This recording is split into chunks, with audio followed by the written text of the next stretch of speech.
આયુર્વેદનો જે અભિન્ન અંગ એટલે કે દ્રવ્યગુણ શાસ્ત્ર, એ દ્રવ્યગુણ મુખ્યત્વે જે છે એ 7 એના જે બીજી પ્રિન્સિપલ અથવા તો એના જે મૂળભૂત સિદ્ધાંતો કહીએ એ 7 મૂળ સિદ્ધાંતો છે.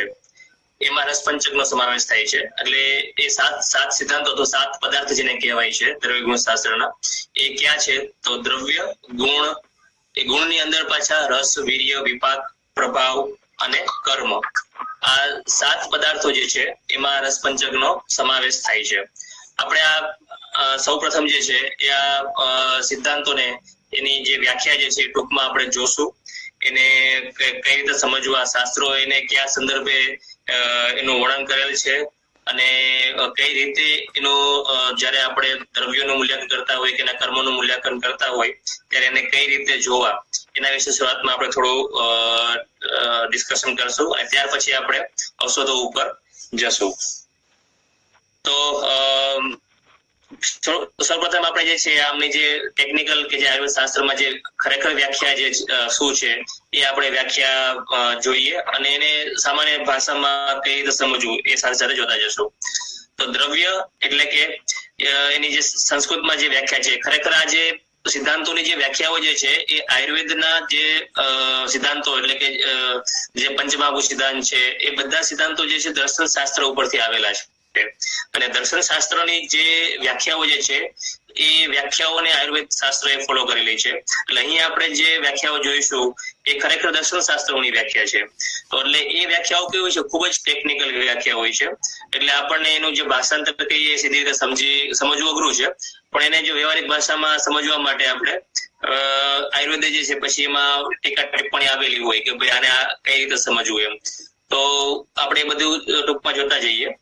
દ્રવ્ય જે છે કે જેમાં ગુણ અને કર્મ રહેલા હોય છે એને દ્રવ્ય કહેવાય છે. દ્રવ્ય એટલે આપણે સાદી ભાષામાં કહીએ કે ઔષધ. દ્રવ્ય ગુણની રીતે જોઈએ દ્રવ્ય એટલે કે ઔષધ. એટલે ઔષધ કોને ઔષધ કહેવાય કે જેમાં એની કામ કરવાની એટલે કે જે બોડી ઉપર જે એક્શન કરે એની કોઈ ઇફેક્ટ મળે અને એની અંદર કોઈ પોટેન્શિયલ એટલે કે એના ગુણ રહેલા હોય, આ એક ઔષધ છે. એ દ્રવ્યની જે સામાન્ય એની વ્યાખ્યા છે. અને ખરેખર દ્રવ્ય કોને, દર્શન શાસ્ત્ર દ્રવ્ય કોને કીધું છે કે વિશ્વમાં જે કંઈ પણ અસ્તિત્વમાં છે એ બધું દ્રવ્યમાં સમાવેશ છે. એમાં આકાશ, દિશા એ બધું દ્રવ્યમાં એમને લઈ લીધેલું છે. એટલે એ વ્યાખ્યા જે છે એ આપણે દ્રવ્યગુણ સંદર્ભમાં એ વ્યાખ્યાઓ જે છે અહીંયા લાગુ નથી પડતી, પણ અહીંયા જે છે આપણે દ્રવ્ય એટલે કે ઔષધ તરીકે લેવામાં આવે છે કે જેની અંદર ગુણ રહેલા હોય અને જે કામ કરે અને જે અને એકબીજા સાથે સમવાય અતૂટ સંબંધથી રહેલા હોય તે એટલે કે દ્રવ્ય. હવે દ્રવ્ય જે છે એ અહીં મેં ડિટેલ નથી આપેલું, પણ દ્રવ્ય એ ખરેખર એનું શાસ્ત્રમાં આપણે જોઈએ તો એનું ક્લાસિફિકેશન આપેલું હોય છે અલગ અલગ બેઝિસ ના આધારે. કેટલાક દ્રવ્યો જે છે દ્રવ્યનું ક્લાસિફિકેશન જે છે એ કાં તો એના ગુણના આધારે થયેલું હોય, એના કર્મના આધારે થયેલું હોય, ત્યાર પછી એના સ્વરૂપના આધારે થયેલું હોય. બરાબર ને? કદાચ તમે ચરક સંહિતાઓ જે લોકો ચરક સંહિતા જોઈ હશે તો વાંચી હશે, એમને કદાચ ખબર હોય કે આપણે 50 મહાકષાય સૂત્ર સ્થાનમાં આવે છે. તો 50 મહાકષાય જે છે એક પ્રકારનું દ્રવ્યનું વર્ગીકરણ છે અને એ વર્ગીકરણ જે છે એ એમને કર્મના આધારે વર્ગીકરણ કરેલું છે. તમે બધા જે શૂલપ્રશમન છે, સોથહર મહાકષાય છે, હિકાહર, શ્વાસહર, તો આ મહાકષાય જે છે બધા 50 મહાકષાય એ કર્મના આધારે એમનું વિભાગીકરણ કરેલું છે. એ રીતે તમે સુશ્રુતમાં જોશો તો કર્મની સાથે સાથે જે છે એનું મોર્ફોલોજી એટલે કે સ્વરૂપના આધારે વર્ગીકરણ કરેલું છે. દશમૂળ જે છે તો દશમૂળ જે છે એ સુશ્રુતે આપેલું એક વર્ગીકરણ છે. તો એમાં 10 પ્રકારના મૂળો આવેલા છે. તો એ એક સ્વરૂપના આધારે થયેલું ક્લાસિફિકેશન છે. એટલે સ્વરૂપના આધારે, કર્મના આધારે, એવી રીતે ગુણ આધારે કે ભાઈ રસ પ્રમાણે ક્લાસિફિકેશન. રસ સ્કંદ વિમાન સ્થાનમાં તમે જોશો છેલ્લા અધ્યાયમાં તો ત્યાં બધા સ્કંદ આપેલા છે કે મધુર સ્કંદ, અમ્લ સ્કંદ, એટલે કે જેટલા મધુર દ્રવ્યો આપેલા છે તે બધાનું લિસ્ટ ત્યાં છે. અમ્લ દ્રવ્યોનું અમ્લ સ્કંદમાં એ રીતે જે બધા રસો જે છે એમનું સ્કંદ પ્રમાણે, એટલે કે દ્રવ્યના અલગ અલગ ક્લાસિફિકેશન આપેલા હોય છે. એ ક્લાસિફિકેશન આપણને જો ખબર હોય તો દ્રવ્યને આપણે વધારે રીતે સમજી શકીએ. અહીં આપણે બધા ક્લાસિફિકેશન ખૂબ જ ડિટેલ હોવાથી આપણે જવા દઈએ છીએ. માત્ર દ્રવ્ય ગુણમાં જે સિદ્ધાંતો છે એના વિશે આપણે બ્રીફ ઇન્ટ્રોડક્શન લેશું. ત્યાર પછી જે છે હવે અહીંથી રસપંચક શરૂ થાય છે. રસપંચકમાં 5 જે છે એ 5 ગુણો છે, અથવા તો જે દ્રવ્યની 5 પ્રોપર્ટી જે છે એ 5 સાથે મળી અને એને રસપંચક નામ અપાયેલું છે, કેમ કે એમાં પહેલો ગુણ જે છે એ રસ છે, એટલે એટલા માટે રસપંચક નામ આપ્યું છે. તો રસ, ગુણ, વીર્ય, વિપાક અને પ્રભાવ, આ 5 પ્રોપર્ટીઝ, દ્રવ્યના 5 પ્રકારની પ્રોપર્ટી કે જે ગુણો એ ભેગા થઈ અને રસપંચક બને છે. એમાં સૌથી પહેલો જે છે રસ. રસ એટલે કે આપણે જેને સ્વાદ કહીએ સાદી ભાષામાં, ટેસ્ટ. રસનાર્થ રસ એટલે કે જીવવા ગ્રાહ્ય જે સેન્સ છે એ એટલે કે રસ. અને એ રસ જે છે એની ઉત્પત્તિ કેવી રીતે થઈ છે, તો શેમાંથી થઈ છે, તો એ પૃથ્વી અને જલ મહાભૂત માંથી રસની ઉત્પત્તિ થઈ છે. અને રસના જે અલગ અલગ પ્રકાર છે, ખારો, ખાટો, તીખો, કડવો, એ બધા પ્રકાર જે છે એમાં જે બાકીના 3 મહાભૂત છે, આકાશ, વાયુ અને અગ્નિ, એ મહાભૂતો એમાં એડ થવાથી, એમાં ઉમેરાવાથી અને અલગ અલગ પ્રમાણમાં એ ઉમેરાવાથી જે અલગ અલગ પ્રકારના રસો ઉત્પન્ન થાય છે. આપણે આગળ પણ એ પણ જોશું. આયુર્વેદ શાસ્ત્રમાં જે છે એ 6 પ્રકારના રસોનું વર્ણન છે.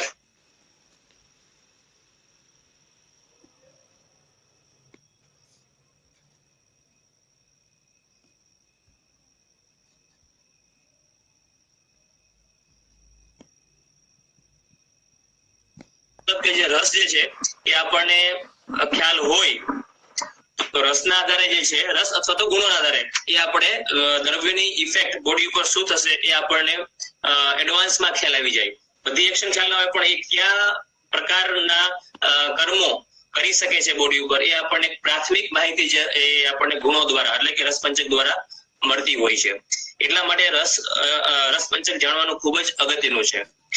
અહીં જે મેં જે છે એક એક્ઝામ્પલ આપ્યું છે કે મધુર રસનું, કે મધુર રસ જે છે એ બોડીમાં એની અસર શું હોઈ શકે, મધુર રસની બોડી ઉપર શું ઇફેક્ટ કરી શકે. હેલો, એની ઉપર જે છે મધુર રસની ફોર એક્ઝામ્પલ કે ભાઈ એ જે છે શરીરની ધાતુનું વર્ધન કરે છે, ઉપરાંત શરીર જે છે એ આયુષ્ય વધારે છે, બલ અને વર્ણનું બલ વધારે છે, વર્ણ નિખારે છે, ઉપરાંત સ્તન્ય એટલે કે ધાવણ વધારે છે, તૃષ્ણા એટલે કે તરસ અને દાહ જે બળતરા છે એનું શમન કરે છે, જીવનીય તર્પણ, બૃહણ એટલે કે શરીરને મોટું કરે છે, સ્થિરતા લાવે છે. આ ઘણા પ્રકારના એના કામ છે. તો કોઈ મધુરસ દ્રવ્ય હોય તો તમને પ્રાથમિક માહિતી મળી જાય કે ભાઈ ઓકે, આ દ્રવ્ય જે છે એ આ પ્રકારના શરીર ઉપર કર્મ કરી શકે છે. અને એ જ રીતે શાસ્ત્રોએ જે છે એ પણ કીધેલું છે કે જો આ મધુરસ જે છે અથવા તો એ મધુરસ એમાં વધારે છે એવા દ્રવ્યોનું વધારે સેવન કરવાથી, વધારે પડતું લેવાથી એનાથી શું નુકસાન થઈ શકે એ પણ શાસ્ત્રોએ જણાવેલું છે. કેમ કે ભાઈ વધારે પડતો મધુરસ લેવાથી જે છે બોડીમાં સ્થૂળતા આવે, શિથિલતા આવે, આળસ વધારે આવે, બહુ નિંદ્રા આવે, શરીર ભારે લાગે, ભૂખ ન લાગે, દુર્બલતા થાય, માંસ અને મેદ જે છે બધા વધી જાય, શરદી થાય, આ બધા પ્રકારના રોગો પણ થઈ શકે જો મધુરસ વધારે પડતું લેવાથી. એટલે આમ જોવો તો જે છે એક માત્ર રસના આધારે જે છે તમે એક એમની દ્રવ્યની એક પ્રાથમિક તારણ ઉપર પહોંચી શકો કે આની શરીર ઉપર શું અસરો થતી હોય છે, તો થઈ શકે આવો એક પ્રાથમિક તારણ આપણે માત્ર જે છે રસ જાણવાથી આપણને મળી શકે. અહીં મેં બધા રસનું ડિટેલ વર્ણન નથી કર્યું, પણ એક એક્ઝામ્પલ છે, બરાબર છે, કે રસ જાણવાનું શું મહત્વ છે. ત્યાર પછી જે છે ગુણ, કે ભાઈ પેલો દ્રવ્યનો જે છે એ ગુણ હતો એટલે કે એ હતો રસ. હવે બીજો જે ગુણ છે એ ગુણ સ્વરૂપે જ છે. અને આયુર્વેદમાં જે છે ગુણના 41 પ્રકાર કીધા છે. 41 પ્રકારના ગુણ જે છે એ દ્રવ્યમાં હોય છે, ટોટલ શાસ્ત્રમાં વર્ણિત છે.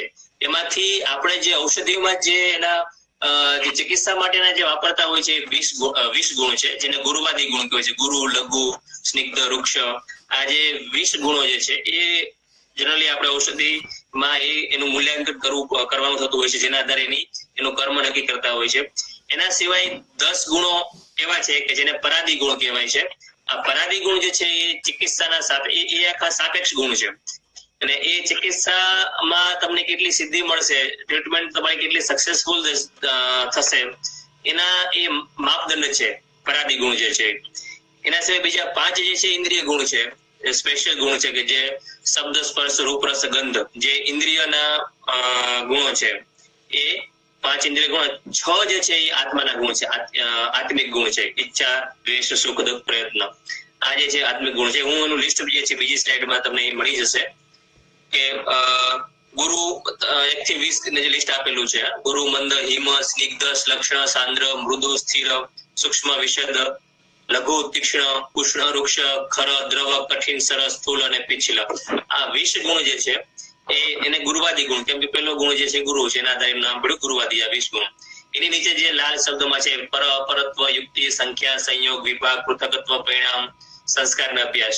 આ 10 ગુણો જે છે એ પરાદી ગુણ. એ ગુણ જે છે એ દ્રવ્યની અંદર નથી, પણ એ જે વૈદ્ય જે છે એ એક માપદંડ તરીકે વાપરે છે કે ભાઈ મારે જે છે કોઈ ગુરુ દ્રવ્યની જરૂર છે તો કેટલા પ્રકારનો ગુરુ જરૂર છે, વધારે પડતો ગુરુની જરૂર છે, મધ્યમ ગુરુની જરૂર છે કે ઓછા ગુરુની જરૂર, એવી રીતે પરઅપરતો નક્કી થાય, યુક્તિ નક્કી કરવાની. આ પ્રકાર સંયોગ બે દ્રવ્યોને ભેગા કરવાના, ક્યાં બે દ્રવ્યો હું ભેગા કરું તો વધારે સારું પરિણામ મળી શકે, જેને સંયોગ કહેવાય. વિભાગ, કેટલા ડોઝમાં જરૂર છે ઔષધ આપવાનું. પૃથકત્વ, આ બધા જે છે. પરિમાણ, સંસ્કાર, સંસ્કાર એટલે તમને ખ્યાલ હશે કે ભાવના આપતા હોય છે આપણે કે ભાઈ કેટલા દ્રવ્યને તુલસીના સરસની ભાવના હોય, કોઈને નિમ્ન સરસની ભાવના હોય, તો સંસ્કાર. તો અને અભ્યાસ, આ 10 ગુણો જે છે એ ચિકિત્સામાં વૈદ્ય ઉપર ડિપેન્ડ છે, સાપેક્ષ છે, અને તમારી ચિકિત્સા કેટલી સફળ જશે એનું માપદંડ જે છે આ 10 ગુણો કહેવાય છે. એટલા માટે એનું બીજું નામ છે ચિકિત્સાના સિદ્ધિ ઉપાય. આ 10 ગુણો જે છે ચિકિત્સાના સિદ્ધિ ઉપાય પણ કહેવામાં આવે છે. એના સિવાય જે 5 ગુણો કીધા કે ભાઈ શબ્દ, સ્પર્શ, રૂપ, રસ, ગંધ, એ ઇન્દ્રિયના ગુણો છે. અને આત્માના ગુણો ઈચ્છા, દ્વેષ, સુખ, દુઃખ, પ્રયત્ન. આ જે છે એ ટોટલ મળીને 41 ગુણ થાય છે. આ 41 ગુણ જે છે એનું આયુર્વેદમાં વર્ણન છે, પરંતુ દ્રવ્યમાં જે છે આપણે 20 ગુણોનું વર્ણન જે છે 20 ગુણોનું મૂલ્યાંકન કરતા હોય છે. અને આ 20 ગુણો જે છે એની બોડી ઉપર ઘણા પ્રકારની અસર હોય છે. પણ અહીં જે છે ગુણની સામે જે કર્મ આપ્યું છે, જેમ કે ગુરુ જે છે એની સામે તમને ગૃહણ કર્મ મળશે. તો એ ગૃહણ કર્મ જે છે એ જેટલી ગૃહણ એટલે શું કે શરીરને જે મોટું કરે, કે શરીરમાં મોટું કેવી રીતે થાય તો કે શરીરને ધાતુઓનું વર્ધન થાય, ખાસ કરીને અસ્થિ, મજ્જા, માંસ, મેદ અને અસ્થિ, એનું વર્ધન થવાથી જે છે એ શરીર જે મોટું બને, ગૃહણ થાય. તો એ કોના દ્વારા એ કર્મ થાય છે તો એ ગુરુ ગુણ દ્વારા કર્મ થાય છે. એવી રીતે દરેક ગુણના એક એક કર્મ જે છે એ સામે લખેલા છે. આ એમના મુખ્ય કર્મ છે. માત્ર એક ગુણ છે એક જ કર્મ કરે છે એવું નથી હોતું. એક ગુણ જે છે એ 5 કર્મ પણ કરી શકે અને એથી વધારે કર્મ પણ કરી શકે, પરંતુ મુખ્ય કર્મ જે છે શરીરની અંદર એ કયું હોઈ શકે તો એ સામે લિસ્ટ આપેલું છે. એ તમને માત્ર ખ્યાલ ધ્યાનમાં આવે એટલા માટે. હવે આ 20 ગુણો જે છે એમાંથી પણ કેટલાક પ્રધાન ગુણો છે. એ પ્રધાન ગુણો ક્યાં છે આપણે આગળ જોશું. અને એના માટે પ્રધાન ગુણો માટે બીજો શબ્દ વપરાય છે વીર્ય. એ આપણે આગળ જોશું. હા, ગુણો પરથી એક વાત કહેવાની કે ગુણ જે છે ખરેખર જે દ્રવ્યનું જે આત્મા કહીએ કે દ્રવ્યની અંદર દ્રવ્યનું જે છે એની ક્રેડિટ દ્રવ્યને કેવી રીતે મળે છે તો ગુણના આધારે મળે છે. એ ગુણો જે છે એના આધારે જે દ્રવ્ય જે છે એ ઓળખાય છે, અથવા તો જે છે એ આપણે નક્કી કરીએ છીએ કે ભાઈ આને આ દ્રવ્યને વાપરવું કે ન વાપરવું, કયા રોગમાં મારે એને યુઝ કરવું. દ્રવ્ય એટલે કે ઔષધ એમ. તો એ મેઇન જે છે એની પાછળ દ્રવ્યનો આત્મા જે છે એ ગુણ છે. હા, હવે નેક્સ્ટ ગુણ ઉપર આપણે જઈએ. નેક્સ્ટ ગુણ જે છે એ વિપાક છે. પણ વિપાકને આપણે સમજતા પહેલા એ આપણે શોર્ટમાં આયુર્વેદમાં જે ડાયજેશન આપેલું છે, પાચન કે પાક કહેવાય છે, એ એક શોર્ટમાં એક માહિતી લઈ લે કે જેના આધારે આપણે વિપાક જે છે સારી રીતે સમજી શકીએ. આયુર્વેદમાં જે છે પાકનું ખૂબ જ સરસ રીતે ડિટેલમાં વર્ણન આપેલું છે. કે શાસ્ત્રમાં પણ કીધેલું છે કે ભાઈ આપણું પાચન તંત્ર જે છે એ 3 ભાગોમાં છે. તો 3 જગ્યાએ પાચન થાય છે આખા આપણા પાચન તંત્રમાં. પેલું પાચન જે છે પ્રાથમિક પાચન એ આપણા આમાશય એટલે કે જેને સ્ટમક આપણે કહીએ છીએ એમાં થાય છે, જે પ્રાથમિક પાચન છે. અને એમાં જે છે એ બહુ પ્રાથમિક પાચન હોવાથી એમાં જે છે આમ મુખ્યત્વે જે છે ત્યાં વલોવાનું કામ થાય છે અને એક આમ ઉત્પન્ન થાય છે કે જે પ્રી ડાયજેશન ફેઝ એટલે કહેવાય. કે આમના કારણે અલ્ટિમેટલી જે છે કફ જે ફીણ સ્વરૂપે કફ ઉત્પન્ન થાય છે અને આ સ્થિતિને મધુર અવસ્થા પાક કહેવાય છે. ઘણા લોકોએ અવસ્થા પાક વિશે સાંભળ્યું હશે કે ભાઈ અવસ્થા પાક અને વિપાક એના ડિફરન્સ તમને ખ્યાલ હશે. તો અવસ્થા પાક 3 પ્રકારના હોય છે, મધુર, અમ્લ અને કટુ અવસ્થા પાક. અને એ આપણા પાચન તંત્રમાં અલગ અલગ જગ્યાએ એ પ્રોસેસ થતી હોય છે. આમાશયમાં એટલે કે સ્ટમકમાં જે થાય છે એને મધુર અવસ્થા પાક કહેવાય. ગ્રહણી એટલે કે ત્યાર પછીનું જે આપણું નાનું આંતરડાનો આગળનો ભાગ છે ડિનોડેનમ, એ ડિનોડેનમમાં જે પાચન થાય છે એને અમ્લ અવસ્થા પાક કહેવાય છે. અને ત્યાં આપણું મુખ્ય પાચન થાય છે જેને આપણે પશ્ચિમાન સ્ટેજ મેઇન ડાયજેસ્ટિવ જે છે સ્ટેજ છે એ ત્યાં રહે છે. અને ત્યાં એ સેકન્ડ અવસ્થા પાક એટલે કે અમ્લ અવસ્થા પાકના અંતે જે છે એ પિત્તનું પિત્ત બને છે. અને ત્યાર પછી જે છે એ પક્વ અવસ્થા પાક એટલે કે જે ઇન્ટેસ્ટાઇન નાના આંતરડાના છેલ્લા ભાગમાં અને મોટા આંતરડામાં જે થાય છે ત્યાં જે શોષવાનું કામ થાય છે, શોષ્યમાન સ્ટેજ કહેવાય છે એને. એ પક્વાશયમાં જે છે એ જે આહાર રસ જે છે એને શોષવાનું મુખ્યત્વે કામ થાય છે, એબ્ઝોર્પ્શન. અને ત્યાં જે છે એ વાયુ ઉત્પન્ન થાય છે. અને વાયુ કયા સ્વરૂપનો હોય છે? એ બબલ સ્વરૂપનો પરિપિંડિત વાયુ, અને એને કટુ અવસ્થા પાક કહેવાય છે. તો આ જે છે આખું પાચનમાં અને એમાં અલગ અલગ જગ્યાએ જે છે શરીરમાં જે અલગ અલગ પ્રકારના વાતપિત્ત કફ આવેલા છે એ ક્યાં ઉમેરાય છે. જેમ કે પેલું જ પાક છે આમાશય. આમાશયમાં જે જયારે પાક થતો હોય ત્યારે ક્લેદક કફ જે છે એ આવે છે, પાચક પિત્ત આવે છે, અને સમાન વાયુ, એ ત્રણેય ભેગા થઈ અને આખું પાચન કરે છે. આનું બહુ સરસ વર્ણન છે. તો એનો મતલબ કે આ પાચન જે છે એ આ પાચન પૂરું થાય, આ ત્રણેય સ્ટેજમાંથી જયારે આહાર અથવા તો ઔષધ એ પસાર થાય છે, અને પસાર થાય ત્યાર પછી જેનું અંતિમ સ્વરૂપ જે છે એ જેનું એસેન્સ અથવા તો જેને સાર ભાગ કહેવાય છે, એ સાર ભાગ એટલે કે વિપાક. આ વિપાક જે છે એ દ્રવ્યનો ત્રીજો ગુણ છે. વિપાકની વ્યાખ્યા જે છે એ આચાર્ય વાઘભટ્ટી એ આ પ્રકારે કરી છે કે ભાઈ ચાઠેણાના અગ્નિના યોગાદિ દ્વિતીય રસાંતરમ રસાનામ પરિણામંતે સ્વવિપાક ઇતિ સ્મૃત. કે ભાઈ અગ્નિ સંયોગથી જે રસ જે છે દ્રવ્યોની અંદર જે રસ રહેલા છે એ અલગ અલગ રસોમાં રૂપાંતર પામે છે. મધુર અવસ્થા પાક, અમ્લ અવસ્થા પાક, કટુ અવસ્થા પાક. આ વિવિધ અવસ્થા પાકમાંથી પસાર થયેલું દ્રવ્ય એટલે કે ઔષધ જે છે અંતે એનો જે સ્વરૂપ હોય છે અથવા તો એ જે છેલ્લો જે રસ છે એને વિપાક કહેવામાં આવે છે. એટલે આમ જુઓ તો સિમ્પલ ભાષામાં કે ભાઈ પોસ્ટ ડાયજેસ્ટિવ પ્રોડક્ટ, પાચન પછીની જે પ્રોડક્ટ જે છે એને કહેવાય છે વિપાક.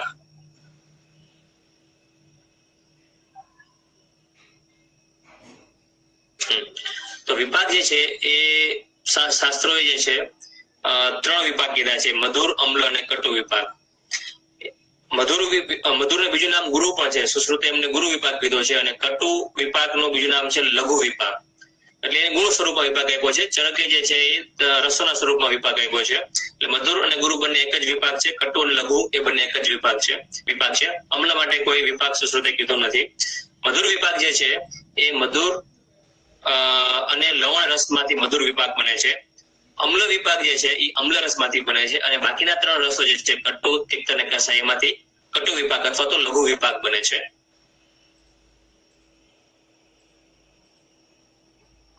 વિપાક જે છે અહીં મેં શોર્ટમાં જે છે વિપાકનું કર્મ, એ દોષ ધાતુ મળ ઉપર એમનું અલગ અલગ વિપાકનું શું કર્મ થાય છે એ લખેલું છે.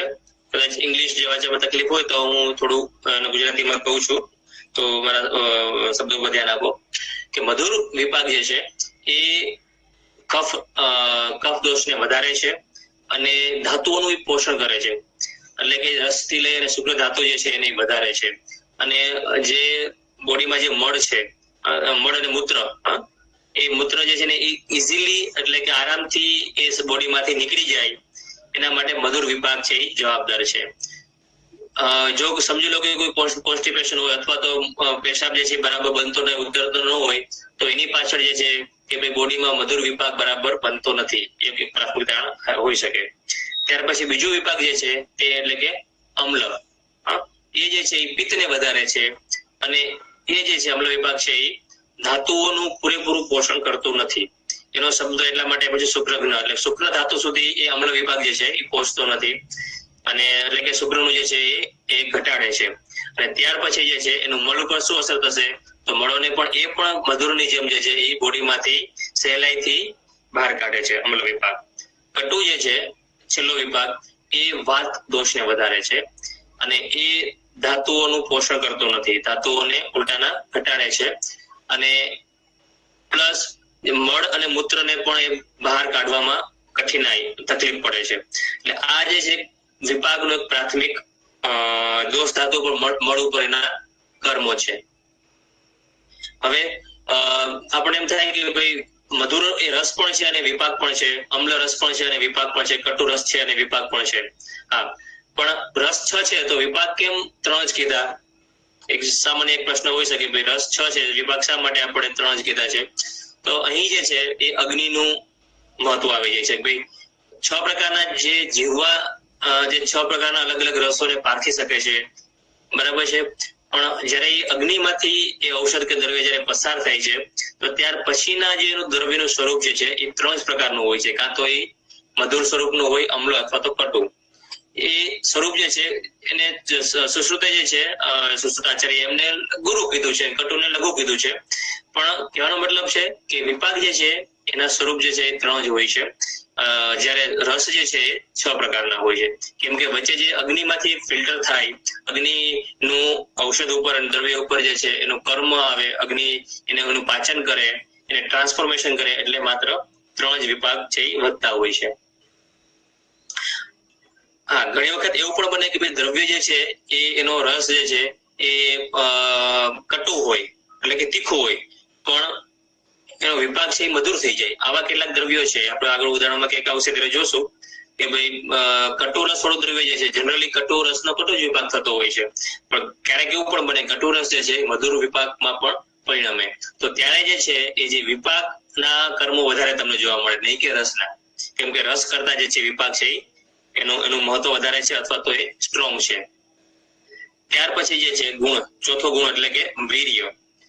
વીર્ય જેને પોટેન્સી એટલે કે જે શ્રેષ્ઠ તાકાત, વીર્ય શબ્દ છે વીર ધાતુ ઉપરથી આવેલો છે કે જેમાં સ્ટ્રેન્થ, શૌર્ય અને પોટેન્સી હોય, એવા ગુણો ને વીર્ય કહેવાય છે. આપણે આગળ 20 ગુરુવાદી ગુણો જોયા, તો 20 ગુરુવાદી ગુણો જે છે એમાંથી બધા એટલા તાકાતવાળા અથવા તો સ્ટ્રેન્થ એનામાં નથી, પરંતુ જે વધારે જેની સ્ટ્રેન્થ વધારે છે, જે શરીર પર વધારે કામ કરે છે, અસર દેખાડે છે, એવા માત્ર 8 જ ગુણો છે.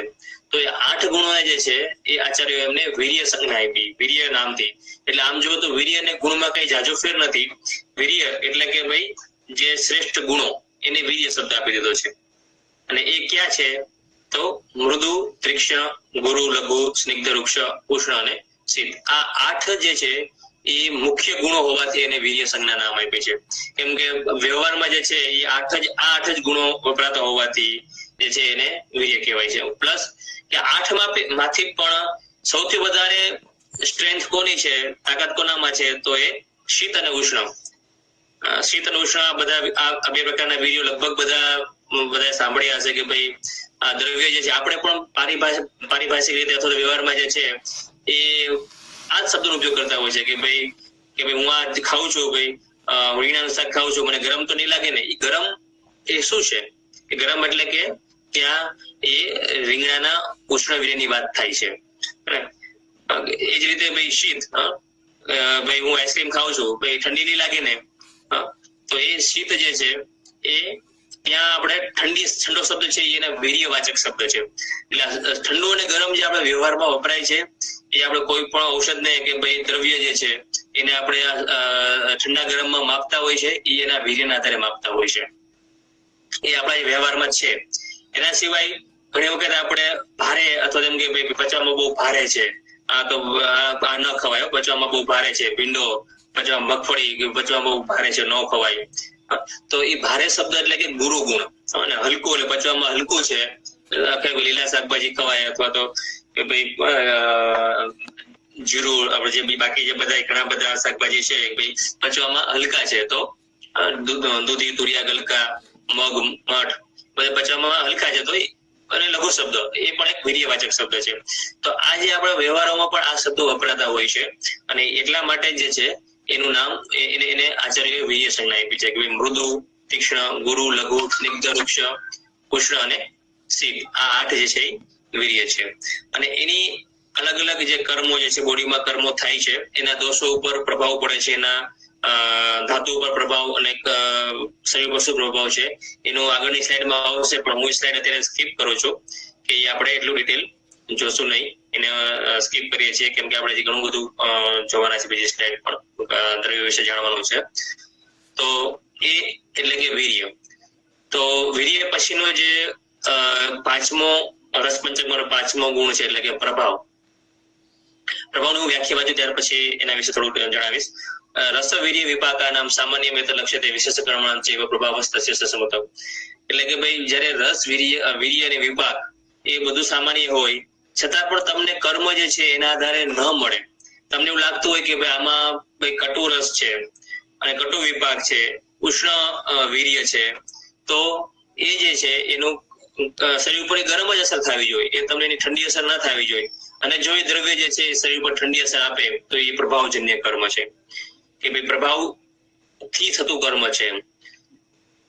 ઘણી વખત ભાઈ ગુરુચીનું રસાયણ કર્મ, ભાઈ ગુરુજી જે છે એ કોઈ મધુર પ્રધાન નથી, એ મધુર વિપાક નથી કે એનું ઉષ્ણ વીર્ય છે, છતાં એ રસાયણ કર્મ કરે છે. ઘીનું દીપન કર્મ, ઘી ઓછા માત્રામાં ઘી લેવાથી જે છે અગ્નિ દીપન થાય છે, તો એનું દીપન કર્મ કેવી રીતે થાય છે તો એ પ્રભાવથી થાય છે.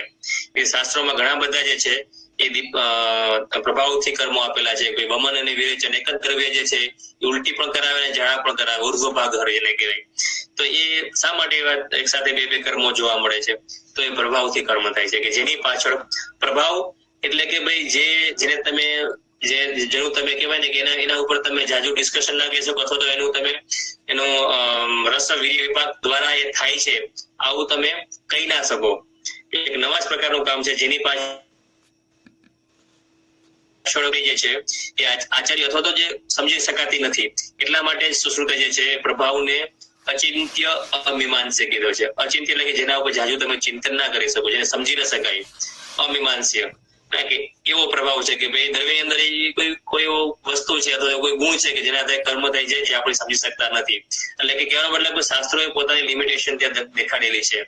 આપણે શાસ્ત્રની મહત્તા છે કે પોતાની લિમિટેશન એમને ક્યાં છે કે ભાઈ કેટલાક દ્રવ્યોનું કર્મ આપણે સમજી શકતા નથી તો નથી સમજી શકતા એમ, તો એ પ્રભાવજન્ય કર્મને સમજી લેવાનું. ઓકે, હવે આપણને એક સામાન્ય પ્રશ્ન ઘણા લોકોને, ખાસ કરીને જે આયુર્વેદના સ્ટુડન્ટ હોય છે યુજીમાં, એમને બહુ જ કન્ફ્યુઝન હોય છે કે ભાઈ દ્રવ્ય કેમ કે આ 5 પ્રકારના ગુણો એટલે કે રસપંચકનું વર્ણન કર્યા પછી જે છે શાસ્ત્રો એમ પણ કહે છે કે ભાઈ કેટલાક દ્રવ્ય જે રસથી કામ કરે, કેટલાક વિપાકથી કરે, કેટલાક વીર્યથી કરે, કેટલાક પ્રભાવથી કામ કરે એમ. એટલે કયું દ્રવ્ય કયા પ્રમાણે કામ કરશે એ આપણને ખબર નથી, પણ આમાંથી જ ક્યાંકથી કામ કરે. અને જો રસ કરતા વિપાક અલગ હોય તો વિપાક જે છે એ સ્ટ્રોંગ હોય. કહેવાનો મતલબ કે ભાઈ રસ જે છે સમજો ફોર એક્ઝામ્પલ મધુર અમ્લ લવણ, આનો મધુર વિપાક છે, અમ્લ વિપાક છે, અને કટુ કષાયનો કષાય વિપાક છે, અને આ કટુ વિપાક છે, બરાબર. તો મધુર રસ જે છે મોટા ભાગે એવો નિયમ છે કે ભાઈ મધુર રસ વાળું દ્રવ્યનો મધુર વિપાક જ બને, બરાબર. કટુ રસ નો હોય તો કટુ વિપાક જ બને. એનું વીર્ય ઉષ્ણ જ હોય કેમ કે કટુ જે છે તીખો રસ એ ગરમ પડતો હોય છે તો એનું વીર્ય છે એ ઉષ્ણ હોય છે. એ જ રીતે મધુર રસનું વીર્ય જે છે એ શીત હોય છે. આ એક સામાન્ય પ્રિન્સિપલ છે, પણ ઘણી વખત છે જે દ્રવ્યો આ પ્રકારે બિહેવ કરતા હોતા નથી, જેને અપવાદ કહેવાય, અપવાદ દ્રવ્યો. કે દસમૂળ જે છે શાસ્ત્રોમાં, દસમૂળ ખ્યાલ હશે બધાને. તો એ દસમૂળ જે છે એમાં તિક્ત કસાય અને મધુર રસ હોવા છતાં પણ એ ઉષ્ણ વીર્ય છે એનું, કે ભાઈ આ બધા જે શીત વર્ગીય તિક્તમાં જે છે કસાય અને મધુર જે છે એમાં શીત ગુણો છે, છતાં પણ એ રસ પ્રમાણેનું બિહેવ નથી, એનું ઉષ્ણ વીર્ય બની જાય છે. તો આ જે છે એનું ફોર એક્ઝામ્પલ એ છે અપવાદ છે કે ભાઈ એ રસ પ્રમાણે એનું બિહેવિયર નથી. એ જ રીતે સૂંઠી છે, તો સૂંઠી જે છે એનું કટુ તીખો રસ છે પણ વિપાક છે એ મધુર વિપાક છે. તો એનું ખરેખર શું હોવું જોઈએ કે ભાઈ કટુ રસ છે તો એનો કટુ વિપાક બનવો જોઈએ, પણ સૂંઠીના કેસમાં એવું બનતું નથી, તો એ અપવાદ દ્રવ્ય છે. તો આવા ઘણા બધા એવા દ્રવ્યો છે કે જે છે ને એના જે દ્રવ્યોનું નેચરલ પ્રિન્સિપલ છે, જે સિદ્ધાંત જે છે એને ફોલો નથી કરતા હોતા, એ બધાને અપવાદ દ્રવ્યોમાં લીધેલા છે આચાર્યોએ, અને વાઘભટ્ટ એના માટે બહુ સરસ ટર્મ આપી છે જેને કહેવાય છે વિચિત્ર પ્રત્યારબ્ધ, કે ભાઈ જેનું બિહેવિયર વિચિત્ર છે એને વિચિત્ર પ્રત્યારબ્ધ દ્રવ્ય કહી દીધું. અને જેનું સમાન પ્રત્યારબ્ધ દ્રવ્ય, બીજા દ્રવ્યો કે જે બધા નેચરલ પ્રિન્સિપલ ને ફોલો કરે છે, મધુર રસ, મધુર વિપાક અને શીત વીર્ય, કટુ રસ, કટુ વિપાક અને ઉષ્ણ વીર્ય, આ જે છે એક નેચરલ પ્રિન્સિપલ છે એને ફોલો કરે છે, તો એ બધા સમાન પ્રત્યારબ્ધ દ્રવ્ય છે. આ પ્રકારે પણ શાસ્ત્રોમાં દ્રવ્યોનું વર્ગીકરણ છે. પણ મોટા ભાગે જે છે ઘણા આપણા જે સ્ટુડન્ટ હોય છે અથવા તો બીજા જે દ્રવ્યગુણ સાથે જોડાયેલા હોય એને કોઈ કે દ્રવ્ય કામ કઈ રીતે કરે, એટલું બધું આચાર્ય કીધું છે કે રસ દ્વારા કામ કરશે, વિપાક દ્વારા કરશે, આના કરશે, તો ખરેખર કોના દ્વારા કામ કરશે? અને બધા જે કર્મો બધા ગુણોને અલગ રીતે મૂલવતા હોય છે, પરંતુ ખરેખર જે છે દ્રવ્યોની આ 5 પ્રકારના જે અલગ અલગ ગુણો આપ્યા છે એ ગુણો અલગ અલગ છે જ નહીં. આ ખાસ બહુ જ સમજવા જેવી વાત છે. અને જે મોટા ભાગના સ્ટુડન્ટ અથવા તો જે આયુર્વેદના જે લોકો છે આપણે આ જગ્યાએ બહુ જ કન્ફ્યુઝનમાં હોય છે કે ભાઈ રસ, ગુણ, વીર્ય, વિપાક, પ્રભાવ જે છે એ અલગ નથી. દ્રવ્યોમાં એક જ પ્રકારના ગુણો છે, એક જ ગુણ છે દ્રવ્યની અંદર. એ ગુણને જોવાની દ્રષ્ટિ જે છે એ 5 પ્રકારની હોવાથી આપણે 5 રીતે મૂલ્યાંકન કરીએ છીએ. જો આ વાતમાં અહીં આપણે જે ડિસ્કશન થાય છે એમાં જો કોઈને વચ્ચે કન્ફ્યુઝન હોય તો તમે મને પૂછી શકો છો. વચ્ચે કઈ કન્ફ્યુઝન હોય તો તમે વચ્ચે મને અટકાવીને પૂછી શકે છે, વાંધો નથી, તો આપણે ડિસ્કશન કરશું. હું અત્યારે કન્ટિન્યુ કરું છું. હા, વાત એ ચાલતી હતી કે ભાઈ દ્રવ્ય જે છે એ ઔષધ જે છે એ રસથી કામ કરશે, વિપાકથી કરશે કે વીર્યથી કરશે, કોનાથી કરશે આપણને ખબર નથી પડતી. ને આપણે બધાને અલગ રીતે મૂલ્યાંકન લાગતું હોય છે કે આ બધું અલગ અલગ વસ્તુઓ છે, પણ દ્રવ્યની અંદર 5 વસ્તુ નથી. દ્રવ્યની અંદર એક જ વસ્તુ છે જે આપણે ગુરુવાદી ગુણો વિશે જે વાત કરી, એ ગુરુવાદી ગુણ જે છે, જે અથવા તો એને વીર્ય પણ તમે કહી શકો છો, એ દ્રવ્યની અંદર વીર્ય જે છે એ એક જ છે. પણ એ વીર્યને જો તમે જીવવા દ્વારા જો તમે એને ઓળખી લીધું કે બોડીમાં જઈ અને આ જે છે એની જે છે શીત ઇફેક્ટ થવાની છે અને મોઢામાં જો તમને મધુરસ મળી ગયો તો તમે ત્યાં એને મધુરસ કહી દીધો, મતલબ એમ કીધું કે મધુરસ થી કામ કરશે. કહેવાનો મતલબ કે મધુર જે છે એ દ્રવ્યનો ગુણ કીધો છે, પણ ખરેખર એ તો ખાલી માત્ર સેન્સરી છે, એક જે સ્વાદ પારખવાનું એક ટૂલ જે છે, એ કોઈ દ્રવ્યનું ગુણ નથી, પણ છતાં પણ એને દ્રવ્યમાં કીધેલું છે કેમ કે આપણે એના દ્વારા જે છે દ્રવ્યની ઇફેક્ટને જાણી શકીએ છીએ, એનું આપણે મૂલ્યાંકન કરી શકીએ છીએ, એટલા માટે જે છે એ એને ગુણ કીધેલો છે. એટલે દ્રવ્યને જે જોવાની દ્રષ્ટિ જે છે એ 5 પ્રકારની હોવાથી દ્રવ્યને જે છે રસપંચક દ્વારા એનું મૂલ્યાંકન કરેલું છે. પણ ખરેખર દ્રવ્યની અંદર ગુણ તો એક જ છે, એનો કોઈ બીજો પ્રકાર નથી. એટલે હા, રસ ત્યાર પછી ભાઈ વિપાક કેવી રીતે અસ્તિત્વમાં આવ્યો? તો વિપાક એટલા માટે કે ભાઈ અગ્નિ એમ કે મોઢામાં એક વખત દ્રવ્ય ગયા પછી, એક વખત મોઢામાં ઔષધ ગયા પછી જે છે એનું સીધું બોડીમાં અસર નથી કરતું, એ અગ્નિમાંથી અગ્નિના ફિલ્ટરેશન માંથી એ પસાર થઈને જાય છે. તો પેલું ફિલ્ટરેશન જે છે જઠરાગ્નિનું આવે છે. જઠરાગ્નિમાં જે છે એનું એટલે કે જે આપણા સ્ટમકમાં અને જઠરમાં જે આસ્થિત છે અગ્નિ એટલે જઠરાગ્નિ, એમાં દ્રવ્યનું પાચન થાય છે. ત્યારે જે છે અગ્નિનો હંમેશા આપણે ખ્યાલ હોય છે કે અગ્નિ દ્વારા કોઈ પણ અગ્નિના સંપર્કમાં કોઈ પણ ગુણ આવે અથવા તો કોઈ પણ દ્રવ્ય આવે તો એ હંમેશા પરિવર્તનને અપેક્ષિત હોય છે, એમાં પરિવર્તન થવાનું જ છે, કેમ કે ત્યાં મહાભૂતોનું જે સંગઠન જે છે ત્યાં એનું પરિવર્તન થતું હોય છે. તો જઠરાગ્નિના સંપર્કમાં દ્રવ્ય આવવાથી ત્યાં મહાભૂતો જે છે એનું પરિવર્તન થાય છે. તો ઘણી વખત એ મહાભૂતોનું પરિવર્તન જે છે એ મૂળ મહાભૂતોના સ્ટ્રક્ચર કરતા ટોટલી બદલાઈ જતું હોય છે. એટલા માટે ઘણી વખત રસ જે છે મધુર હોય તો કટુ વિપાક થઈ જાય અને કટુ રસ હોય તો મધુર વિપાક થઈ જાય. આવા પણ દ્રવ્યો હોય છે, કેમ કે ત્યાં અગ્નિ વચ્ચે આવે છે. એટલા માટે જે છે આહાર રસ ને વિપાક કીધેલો છે. આહાર રસ જે છે એ વિપાકના 3 પ્રકારો આપ્યા છે, રસ કરતા અલગ છે, એટલા માટે વિપાક અલગ ગુણો આપ્યો છે. પછી વિપાક જે છે એ પાછું આપણા શરીરમાં ગયા પછી ત્યાં ભૂતાગ્નિ નો સંપર્ક થાય છે, ખાસ કરીને લીવરમાં અને જે આપણો રસ ધાતુ એટલે કે લોહીમાં જે આપણો ઔષધ ફરે છે ત્યાં ભૂતાગ્નિના સંપર્કમાં પ્રથમ આવે છે. ત્યાં તો આ ભૂતાગ્નિનો સંપર્ક થાય ત્યારે પણ વળી પાછું અગ્નિનો સંપર્ક આવ્યો અને ત્યાં પાછું એનું પરિવર્તન થયું અને ગુણો ઉત્પન્ન થયા, જેને વીર્ય સંજ્ઞા તમે આપણે ગુણ અથવા વીર્ય સંજ્ઞા આપણે આપી શકીએ, અને ત્યાર પછી બોડી ઉપર એની અસર કરતી હોય છે. એટલે દ્રવ્ય એક જ છે અને એક જ એનામાં પ્રોપર્ટી હોય છે કે જે બોડીની અંદર જઈ અને અસર કરે છે, પણ પરંતુ આપણે આચાર્યો જે છે એના અલગ અલગ લેવલ ઉપર તમે અલગ રીતે એને ઓળખી શકો એટલા માટે જે છે એ 5 પ્રકારના અલગ અલગ ગુણોનું વર્ણન કરેલું છે: રસ, વીર્ય, વિપાક, ગુણ અને પ્રભાવ. પ્રભાવ એ આપણે ખ્યાલ છે કે ભાઈ જેને આપણે જે પ્રોપર્ટી જે ગુણ ઓળખી નથી શકતા એને પ્રભાવમાં સમાવેશ થાય છે. તો આ એક જે છે શોર્ટમાં આપણે રસપંચક વિશે માહિતી મેળવી. આમાં જો હું વચ્ચે થોડું બ્રેક લઈ લઉં કે ભાઈ આપણે આગળની સ્લાઇડ આપણે જઈએ કે જે આપણી હવે દ્રવ્યો ઉપર આવે છે, દ્રવ્યોનું મૂલ્યાંકન આપણે કરશું, પણ એની પહેલા જો કોઈને પ્રશ્ન હોય તો વચ્ચે પૂછી શકો છો. આ રસપંચકમાં જે આપણે સમજ્યા એમાં કઈ પણ પ્રશ્ન હોય કોઈને?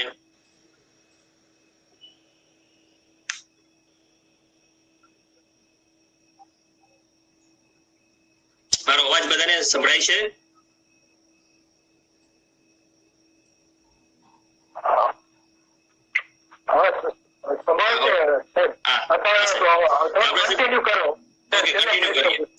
કન્ટિન્યુ કરીએ તો હા. તો હવે ત્યાર પછી જે છે હવે આપણે જે છે અલગ અલગ જે કોમન આયુર્વેદમાં જે આપણે કોમન વાપરતા હોય એવા દ્રવ્યો જે છે એના મેં અહીં થોડા પેલા આપેલા છે, એના ગુણોનું વર્ણન કર્યું છે, અને સાથે જે છે એ કયા કયા રોગોમાં એ વપરાય છે એનું પણ આપણે કઈ રીતે પાછા વપરાય છે એ આપણે શોર્ટમાં જોતા જઈએ. જેમ કે પેલું ઔષધ છે ગુળુચી, બહુ કોમન, જેને આપણે ગળો કહીએ છીએ, બહુ કોમન દ્રવ્ય છે. એમાં ગુણ ક્યાં છે? મુખ્ય ગુણ તો લઘુ અને સ્નિગ્ધ ગુણ છે. રસ એનો તિક્ત અને કષાય છે. વિપાક જે છે એ મધુર છે. વીર્ય એનું ઉષ્ણ છે અને એનું દોષ ઉપર ત્રિદોષાત્મક ઇફેક્ટ છે.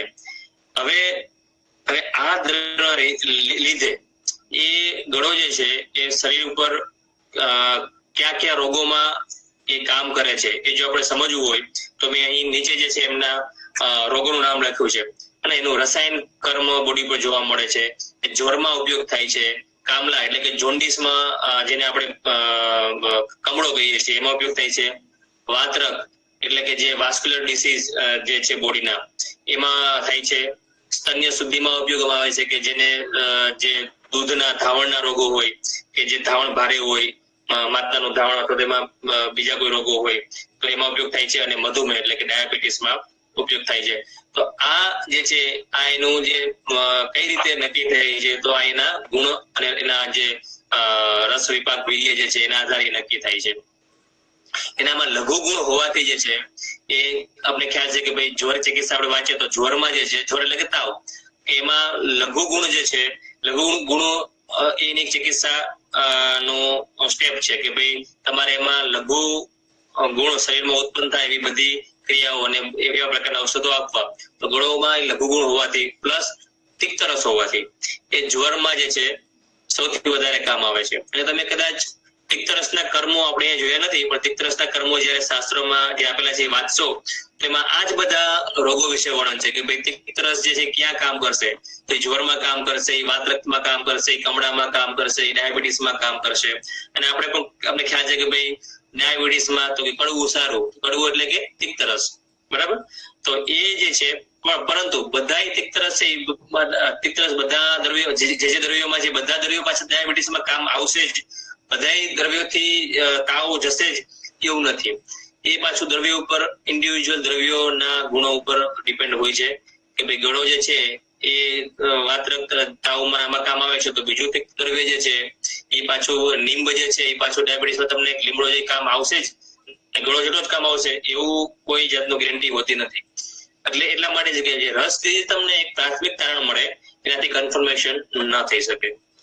તો કહેવાનો મતલબ કે આ જે એનું રસાદી ગુણ જે છે એના આધારે ગળો જે છે તો આપણે એમને રસાયણ કર્મ તરીકે, રસાયણ એટલે આપણે બધાને ખ્યાલ છે કે ભાઈ આપણી જે શરીરની ઇમ્યુનિટી વધારે અને જે ઉંમર ને થોડી પાછી ઠેલવે એ આપણે રસાયણ કર્મ તરીકે, ધાતુનું પોષણ કરે બરાબર રસાયણ કર્મ તરીકે આપણે ઓળખીએ છીએ.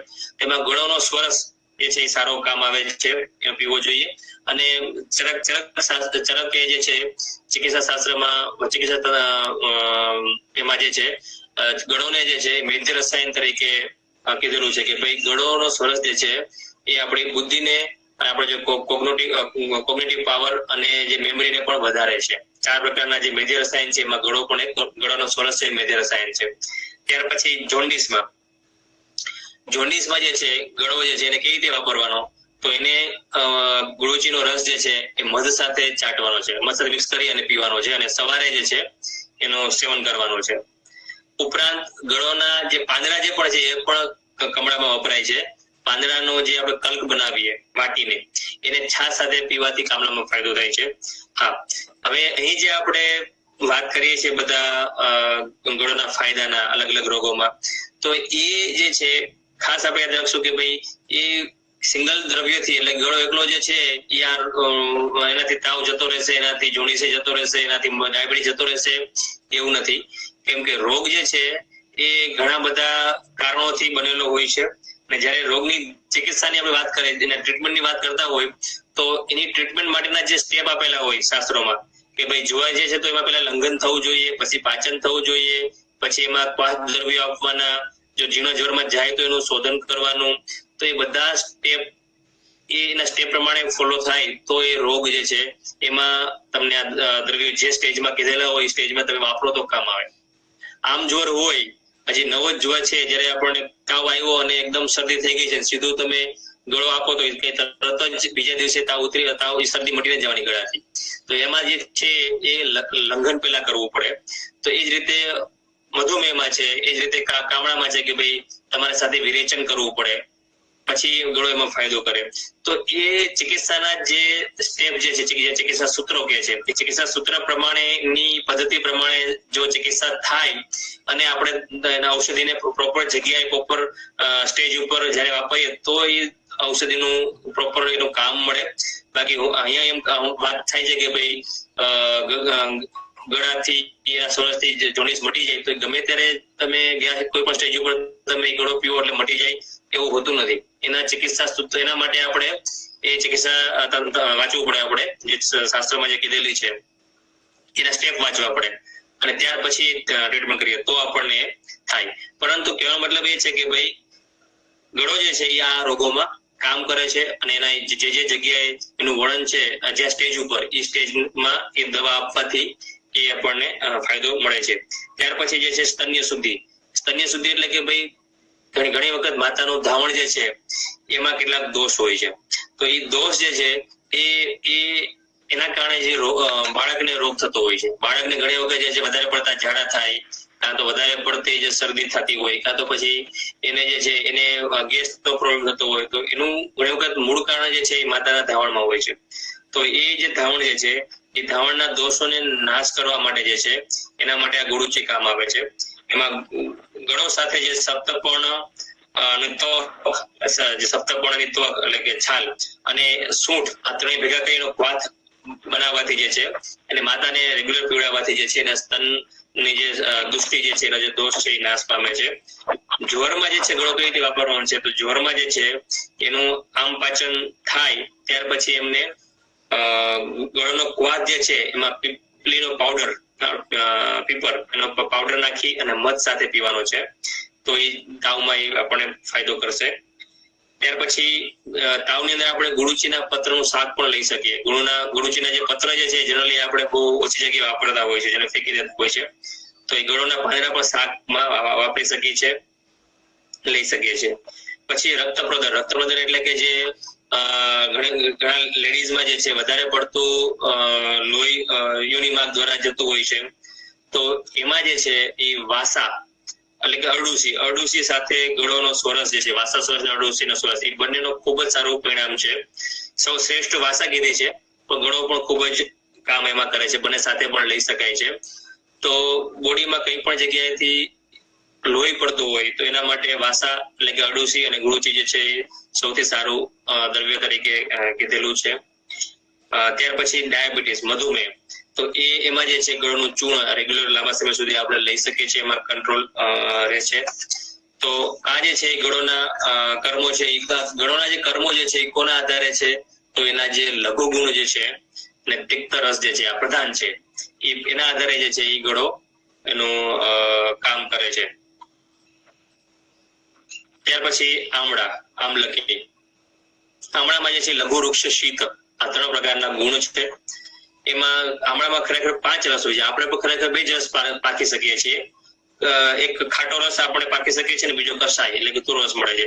પણ એમાં જે છે અને થોડોક મધુર પણ રસ પાકી શકીએ, પણ એના સિવાય જે છે બીજા કટુ, તિક્ત એ રસ આપણે પાકી શકતા નથી. એ એના અનુરસ છે. એટલા માટે જેને પંચરસ છે, એમાં ખારો રસ હોતો નથી, બાકીના 5 રસ જે છે એમાં હોય છે. એનો વિપાક મધુર છે, શીતવીર્ય છે, 3 દોષોનો નાશ કરે છે અને ઘણા બધા રોગોમાં ઘણા બધા કર્મો છે. અહીં ખાલી એક રસાયણ લખ્યું છે, પણ ઘણા બધા કર્મો એ કરે છે અને ઘણા બધા રોગોમાં એ કામ આવે છે. તો કયા રોગોમાં કામ આવે છે? જેમ કે લખ્યું છે કે ભાઈ રસાયણ અને મધુમેહમાં એટલે કે ડાયાબિટીસમાં પણ કામ આવે છે. પ્રદર જે આગળ ગળો જે રીતે કામ આવતું આ પણ કામ આવે છે. ઉધરસમાં, કાશમાં, અભિસંધ એટલે કે આંખના રોગોમાં, તિમિર, સંતાપામાં, હિક્કા અને પાંડુ એટલે કે જેને એનેમિયા કહી શકાય, શરીર જે છે ફીક્કું પડી જાય. આ બધા ઘણા બધા બીજા પણ રોગો છે કે જેમાં આમળા કામ આવે છે. અને આમળા જે છે ત્રિફલા ના જે 3 દ્રવ્યો છે એમાંનું એક દ્રવ્ય આપણને ખ્યાલ છે આમળા છે. નિબંધમાં આમળા ખૂબ કામ કરે છે. હવે અહીંયા આપણે વાત કરતા કે ભાઈ એનો લઘુ અને શીત ગુણ છે, એટલે ખાસ કરીને સૌથી પ્રધાન આનો જે ગુણ હોય તો એ શીત છે. એટલા માટે એનો શીત વીર્ય જે છે એ શીત છે. અને શીત વીર્યના કારણે જે છે જેટલા પણ પિત્ત રોગો હોય એ પિત્તના રોગોમાં જે શરીરમાં બળતરા થતી હોય, દાહ થતી હોય, તરસ લાગતી હોય, પાક થતો હોય, તો આ બધા જે છે એમાં તમે આમળા એ કામ આવશે જ. કેમ કે આનો બહુ એક કહેવાય કે જનરલાઇઝ કામ કરે એવું દ્રવ્ય છે આ. અહીં પણ તમે જોઈ શકો કે પ્રદર જે છે એ પણ પિત્ત પ્રધાન છે, અભિસંદર પિત્ત પ્રધાન છે, પાંડુ છે એ પિત્ત પ્રધાન છે. તો ઘણા બધા રોગો પિત્ત પ્રધાન રોગો જે છે એ લખેલા છે. તેનો આપણે કઈ રીતે વાપરશું? તો રસાયણ એનો કર્મ જે છે, રસાયણ કર્મ માટે આપણે સમજી લઈએ કે ભાઈ રસાયણ જે છે કર્મ ખાલી રેગ્યુલર આપણે એમને કોઈ દ્રવ્ય જે છે આપણે ડેલી આમળાનો પાવડર સોજન પ્લસ લઈ લીધો એટલે આપણા શરીરમાં રસાયણ ઇફેક્ટ તરત જ ના મળે. રસાયણ માટે જે છે એ ચરકના ચિકિત્સા સ્થાનમાં આપણે જે પેલું જે રસાયણ છે રસાયણ અધ્યાય છે, તો એમાં જે આખી પેલા શોધન વિધિ આપેલી છે. ત્યાર પછી જે છે એ યમ નિયમનું પાલન કરતા કરતા જે છે દ્રવ્યોનું સેવન કેવી રીતે કરવું એ આખી પદ્ધતિ આપેલી છે. એ પદ્ધતિ એમાં સાથે આહાર વિહાર શું કરવું એ પણ બધું લખેલું છે. એ જો પ્રોપર પ્રમાણે આખી પ્રક્રિયા થાય એ પદ્ધતિસર લેવામાં આવે તો બિલકુલ રસાયણનો ફાયદો થઈ શકે છે.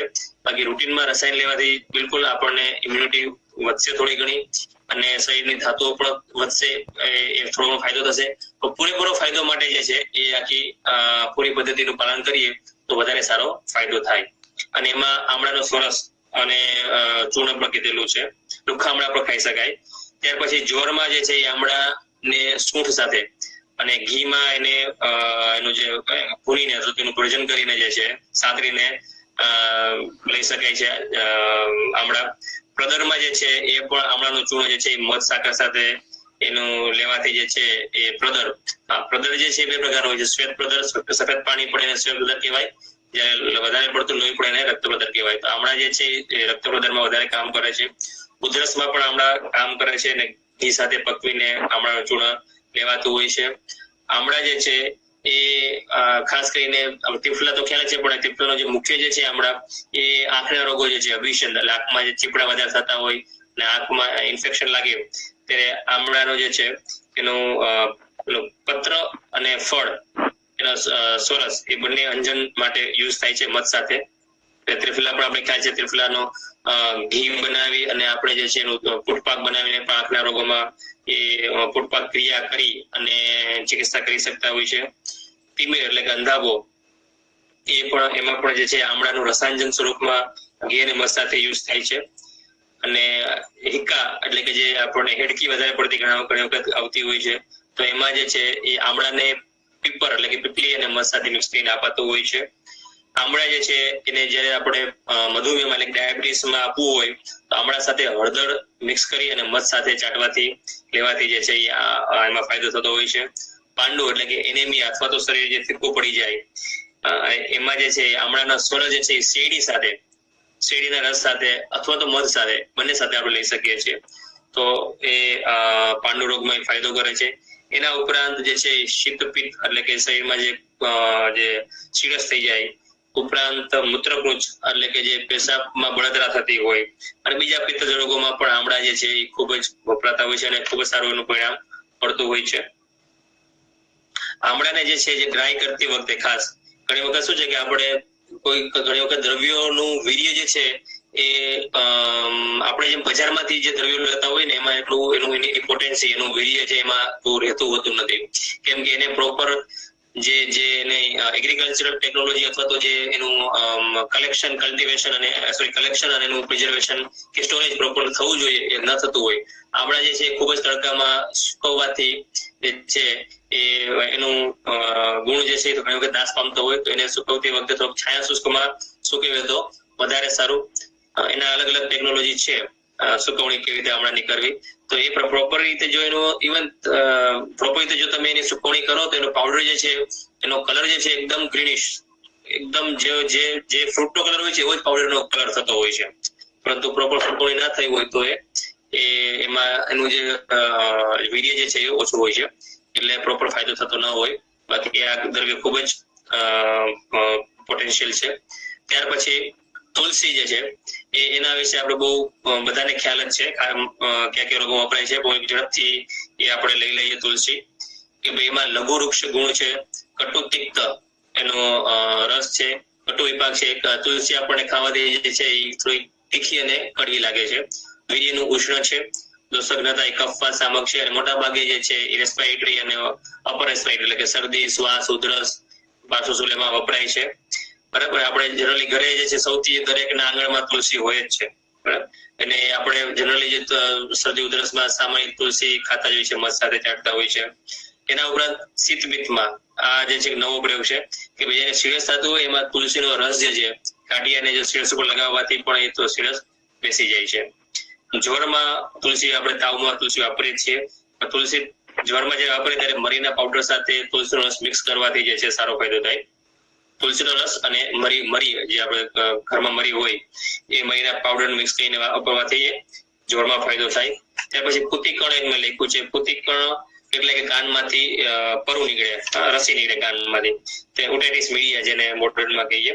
એમાં તુલસીનો રસ અને લસણના રસ એને થોડો ગરમ કરી અને ટીપા નાખવાથી જે છે એ તુલસી જે છે એ જે ઓટાઇટિસ મીડિયા એટલે કે કાનના રોગોમાં એ ફાયદો કરતો હોય છે. બાકી તુલસી બહુ કોમન અને બહુ સારું દ્રવ્ય છે, આપણને બધા વિશે બહુ ડિટેલ ખ્યાલ જ છે.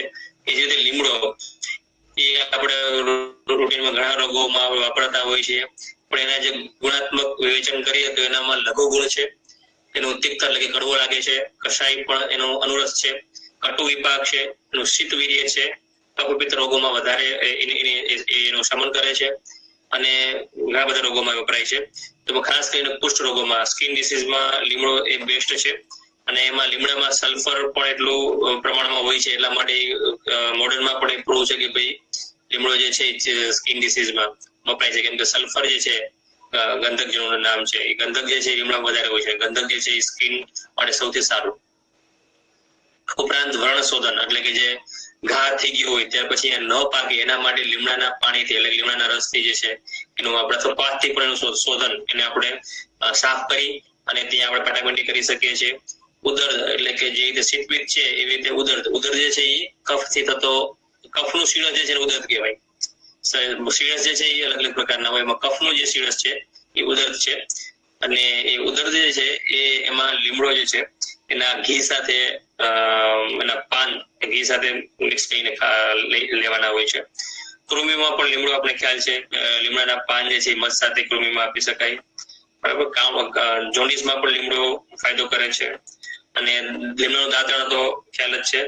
ઇવન લીમડાનું દાંતણ જે છે અને એ જ રીતે લીમડાના જે મૂળ જે છે એના મૂળના એટલે કે લીમડાનું મૂળ જે છે એની છાલ જે છે એ એનો ક્વાથ અને ઉકાળો એ દંત રોગોમાં સારો ફાયદો કરતો હોય છે. ત્યાર પછી સૂંઠી, આદુ જે છે એ ગ્રીન સ્વરૂપ છે, સૂંઠી એનું ડ્રાય સ્વરૂપ છે. એનામાં લઘુ સ્નિગ્ધ ગુણ છે, રસ જે કટુ રસ છે, પરંતુ જો અહીં વિપાક જે છે એ મધુર થઈ જાય છે. જ્યારે વાત થઈ હતી આગળ કે સૂંઠ જે છે એ તીખી છે પરંતુ એનો વિપાક છે મધુર છે. તો મધુર વિપાક હોવાથી જે છે એનું ધાતુ ઉપર જે છે એની નુકસાન કરતી નથી. બિલકુલ તમને કટોરસ હોવાથી એના થોડું ગરમ હશે જ, વીર્ય પણ ઉષ્ણ છે એટલે ગરમ એનું રહેવાનું છે, પણ વિપાક જે મધુર હોવાથી ધાતુનું એક ક્ષેપણ એટલે કે ધાતુને એ નુકસાન પહોંચાડતી નથી. આ એક સૂંઠી જે છે એનું કહેવાય ને કે અપવાદ દ્રવ્ય જે છે. આપણે જે વાત કરી હતી ને કે ભાઈ રસ કટુ હોય એટલે તીખો રસ હોય તો વિપાક પણ તીખો એટલે કે કટુ થાય, પરંતુ અહીં એ નથી. આ અપવાદ દ્રવ્ય છે એટલે કે વિચિત્ર પ્રત્યારોપ દ્રવ્ય છે. અને સૂંઠી જે છે એ પણ ખૂબ જ વપરાતું દ્રવ્ય છે. અને ખાસ કરીને કયા રોગોમાં એ સૂંઠી વપરાય છે તો અતિસાર. સૂંઠ જે છે એ અતિસાર અને વિસુચિકા કે જેમાં વધારે પડતા ઝાડા થતા હોય એમાં સૂંઠ જે છે એ બિલ્વ સાથે ક્વાસ બહુ ફાયદાકારક છે. અને સૂંઠ જે છે અથવા તો તમે સૂંઠને છાશ સાથે મિક્સ કરી લઈએ તો પણ ઝાડા મટાડે છે. હા, ઝાડા જે છે તરત મળતા નથી, કેમ કે પેલો ઝાડા જે છે એનો પ્રથમ 2 દિવસ જે છે એ ઝાડા આમ સ્વરૂપના હોય છે, એટલે એને બંધ કરવા પણ સારા નહીં. પણ સૂંઠ જે છે એ આમનું પાચન કરે છે, એટલે સૂંઠ જે છે આપણે અતિસાર એટલે કે ઝાડામાં આપીએ પહેલેથી જ તો ઝડપથી એનું આમ પાચન થશે અને ઝડપથી ઝાડા છે મટે છે. ત્યાર પછી સોજા, આખા શરીરમાં સોજા ચડતા હોય, ખાસ કરીને પગમાં પણ ચડતા હોય છે. તો એ શરીરમાં જે સોજા આવતા હોય છે એમાં સૂંઠ જે છે એ ગોળ સાથે રોજ જે વર્ધમાન માત્રામાં લેવાનું. આદુ પણ લઈ શકાય અને સૂંઠ પણ લઈ શકાય. એને ઘણા લોકો ગુડાદર તરીકે પણ વપરાય છે, એટલે એ જગ્યાએ સૂંઠ પણ ચાલે કે ભાઈ આજે તો આપણે અડધો ગ્રામ આજે આપણે 5 ગ્રામ આદુ વાપર્યું કે 5 ગ્રામ સૂંઠ વાપરી તો કાલે જે છે 6 ગ્રામ કરી શકાય, 7 ગ્રામ, એ રીતે રોજ 1 ગ્રામ વધારી, એ રીતે અઠવાડિયા પાછી 1 ગ્રામ ઘટાડી અને 15 દિવસનો કોર્સ પૂરો કરવાનો. અને એમાં જે છે ગોળ સાથે ગોળ પણ એનું પણ પ્રમાણ વધારતા જાય જેથી કરીને વધારે પડતી શરીરને ગરમ ન લાગે. તો આ રીતેનો પ્રયોગ કરવાથી, વર્ધમાન પ્રયોગ કરવાથી જે છે શરીરના સોજામાં સારો ફાયદો કરે છે. ઇવન આ જ પ્રયોગ જે છે એ શરદી, જે જૂની શરદી હોય એમાં પણ આ જ વર્ધમાન પ્રયોગ સૂંઠીનો અને અદરકનો જે છે કામ કરે છે. આમ પાચન, જે વાત થઈ ગઈ કે ગરમ પાણી સાથે સૂંઠ લેવાથી જે શરીરનો આમ પાચન થાય છે. આમ જે છે એ 2 સ્વરૂપમાં હોય છે. એક આપણા જે પાચન તંત્રમાં આમ હોય છે એનાથી ઘણા જે પાચન તંત્રના રોગો થાય છે. અને એ આમ જે છે શરીરમાં ધાતુમાં પહોંચવાથી એને સામ કહેવાય છે. એ ધાતુમાં આમ પહોંચવાથી જે ધાતુગત આમ એ જે છે એ બહુ ભયંકર હોય છે. એનાથી એવા બધા રોગો થતા હોય કે જે લાઈફ ટાઈમ મટાડવા પણ અઘરા પડતા હોય. જેમ ફોર એક્ઝામ્પલ આમવા, જેને આપણે ઘણા લોકો જે છે ગઠિયો પણ કહે છે. તો એ આમવા જે છે એવી રીતે આમના બીજા ઘણા બધા રોગો છે આમમાંથી ઉત્પન્ન થાય છે. તો એને મટાડવું પણ અઘરું છે. તો બની શકે તો આપણે જે છે એ આપણા પાચન તંત્રમાં જ આમ ઉત્પન્ન ન થાય કે જેથી કરીને ધાતુ સુધી પહોંચે નહીં. તો એ સૂંઠી જે છે એ ગરમ પાણી પાસે સાથે લેવાથી જે છે એ આમ પાચન થતું હોય છે. ગમે ત્યારે ક્યારેક આપણને ધીમા પછી પેટ ભારે લાગે અથવા તો પાચનમાં તકલીફ લાગતી હોય તો સૂંઠનો ગરમ પાણી સાથે આપણે પ્રયોગ કરી શકીએ. કર્ણશૂલ, ત્યાર પછી જે કર્ણશૂલ જે છે એમાં સૂંઠનો જે છે એ તેલ, મધ અને સિંધુ સાથે એના કાનમાં ટીપા નાખી શકાય. આગળ આપણે જોઈ ગયા હતા કે ભાઈ લીમડાના ટીપા પણ આપણે તુલસીના ટીપા જે છે એ પણ આપણે કાનમાં નાખવાથી જે છે એ કાનનો ચેપ જે છે એનો જે રસી નીકળતી હોય એ સુકાય છે. કે જે રીતે ગુલ્મમાં સૂંઠ જે છે એ કામ કરતી હોય છે. તેની સાથે ગુલ્મમાં પણ વપરાય છે. ગુલ્મ એટલે કે શરીરની અંદર લંપ, ગોળો અથવા તો એને માંસ ઘણી વખત જે છે પેટમાં કઠણ થઈ જાય, પેટ અંદર ભાગે આપણે અંદર કોઈ એવું લાગે કે જે અંદર પથ્થર મૂક્યો છે. એના ઘણા બધા કારણો હોય છે કે કોઈ ગાંઠ હોઈ શકે કે બીજા કોઈ પણ કારણો હોઈ શકે, સોજો હોઈ શકે, એને ગુલ્મ કહેવાય. એમાં તીવ્રત સાથે સૂંઠ જે છે આપવાથી જે ગુલ્મ જે છે એ શાંત થતો હોય છે. ગુલ્મના પણ વાત પિત્ત કફ પ્રમાણે અલગ અલગ 5 પ્રકારના પ્રકાર હોય છે, એમાં આપણે જતા નથી. પણ ત્યાર પછી આમવાતમાં આગળ વાત કરી કે ભાઈ જો આમનું પાચન ન થાય તો એ ધાતુમાં જઈ અને સાંધામાં જાય તો એ આમવાત કરે છે. તો આમવાતમાં જે સૂંઠ કઈ રીતે વાપરવી, તો સૂંઠને જે છે ગોક્ષુર અને સૂંઠ એનો ક્વાસ રોજ સવારે પીવાનો, તો આમવાત જે છે એના જે દુખાવો ઓછો થાય. ત્યાર પછી દીપન તરીકે આપણે વાપરીએ છીએ આદુ અને સૂંઠ છે, દીપન તરીકે વાપરતા જોઈએ છે.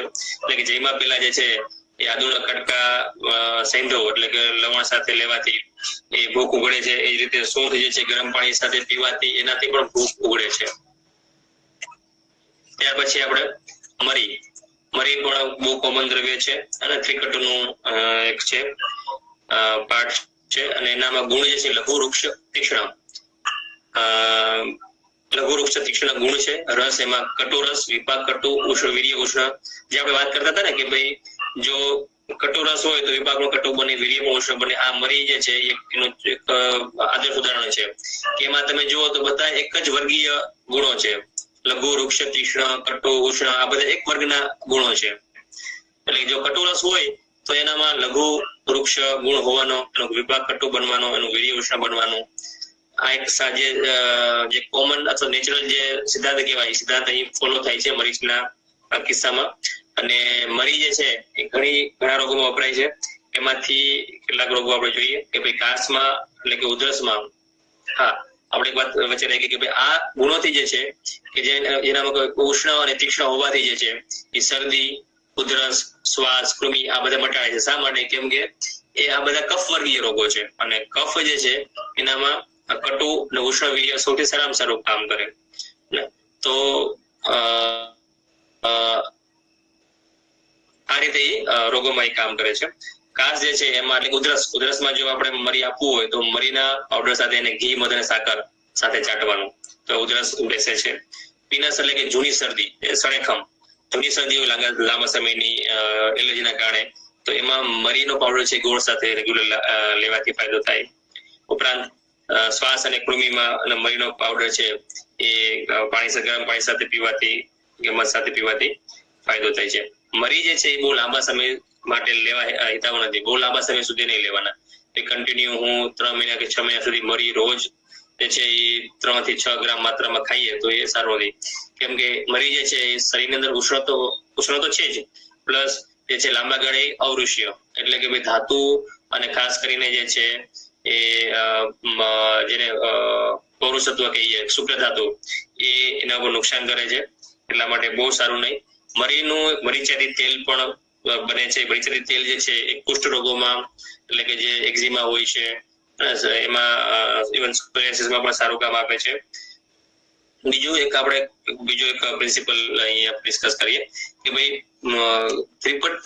ત્રિફલા ત્રિકટુ જે છે એ આપણે તમે જોશો તો કે ભાઈ જે મોટાભાગના ફોર્મ્યુલેશન છે આયુર્વેદના એમાં ત્રિફલા અને ત્રિકટુ જે છે એ બધામાં કોમન હોય.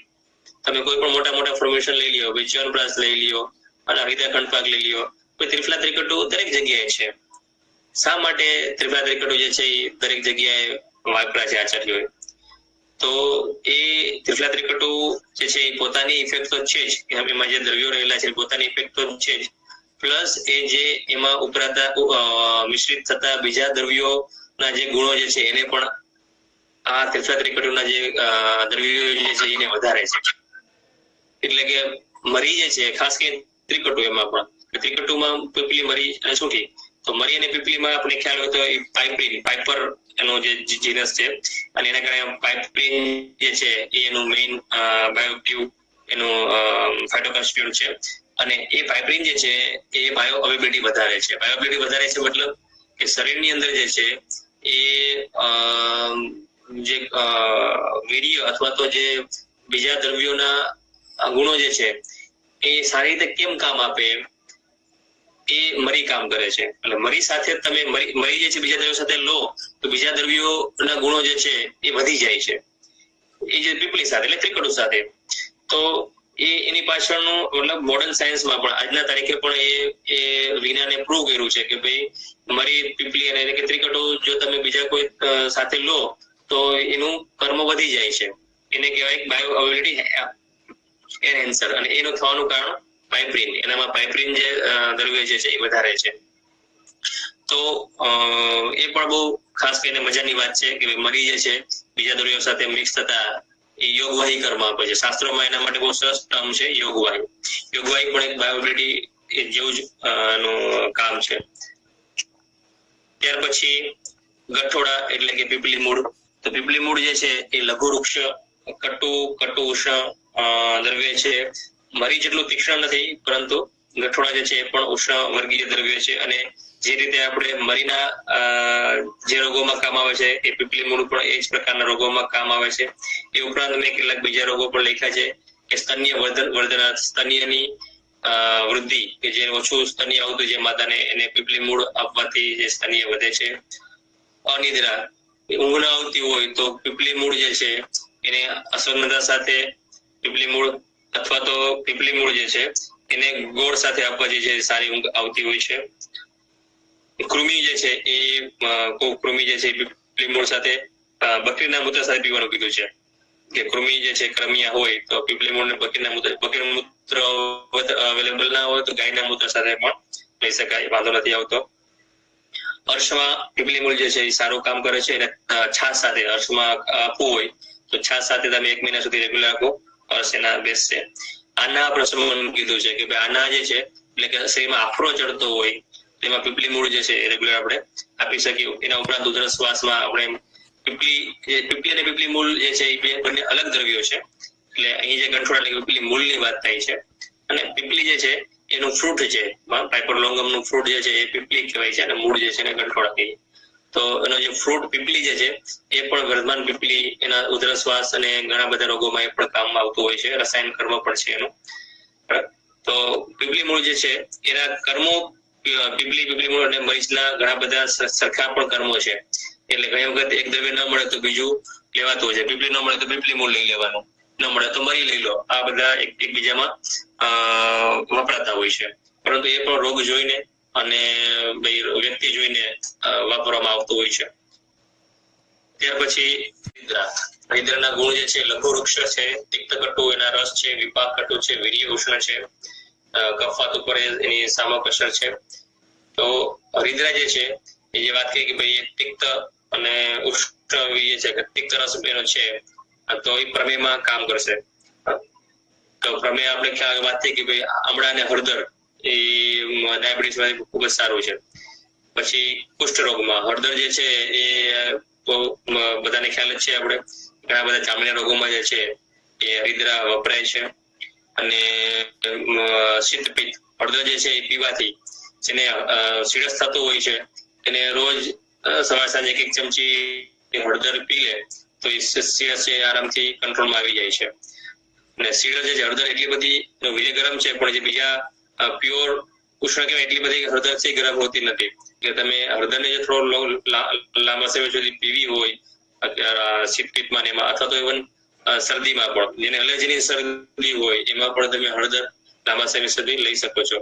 હળદરને શરદીમાં અને આ પ્રકારના રોગોમાં જનરલી આપણે એવું હોય છે કે દૂધ સાથે આપતા હોય છે, પણ દૂધ સાથે ન આપે ખાલી પાણી સાથે પણ હળદર લઈ શકાય છે, વાંધો છે નહીં.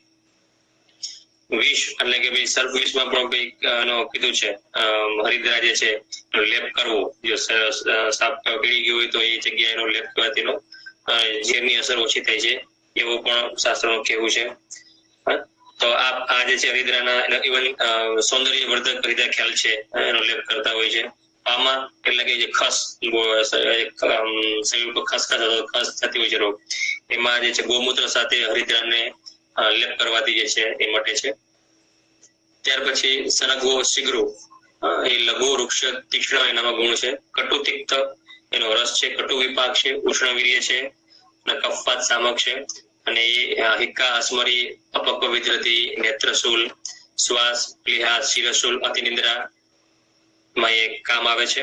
એટલે કે હિક્કા એટલે કે જેને હિક્કપ, હેડકી, શ્વાસ, એમાં સરગવાનું જે છે આપણું સૂપ બનાવીએ તો સૂપ અને યુસ બનાવવાથી એ શ્વાસમાં સારું, શ્વાસના જે પ્રેશર ઓછા થાય છે. અસ્મરીમાં સરગવો જે છે, અસ્મરી એટલે કે પથરીમાં જે છે એ વરુણ સાથે વરુણ શીઘ્ર પાક તરીકે સરગવો વપરાય છે. અને શીઘ્રના મૂળનો કલ્ક પણ એમાં આપણે લઈ શકીએ છીએ. ત્યાર પછી પ્લીહોદર એટલે કે જેને સ્પ્લીન વધી જતી, બરોડ જો વધી જતી હોય તો એમાં પણ શીઘ્રનો ક્વાથ એ પીપલી એટલે કે પીપર, ઇંદવ અને ચિત્રકના મૂળ સાથે એનો ક્વાથ આપવાથી જે બરોડનો સોજો છે એ ઘટે છે. પછી વિદ્રતિ એટલે કે જેને રસીવાળું ગુમડું થતું હોય છે, એ રસીવાળા જે વિદ્રતિ થતી હોય છે એમાં શીઘ્રના એનું લેપ પણ થઈ શકે, શીરું ખાઈ પણ શકાય, તો એનાથી જે છે જે વિદ્યાર્થી જલ્દી પાકે છે, એની જે રસી જે છે એ નીકળી જાય છે.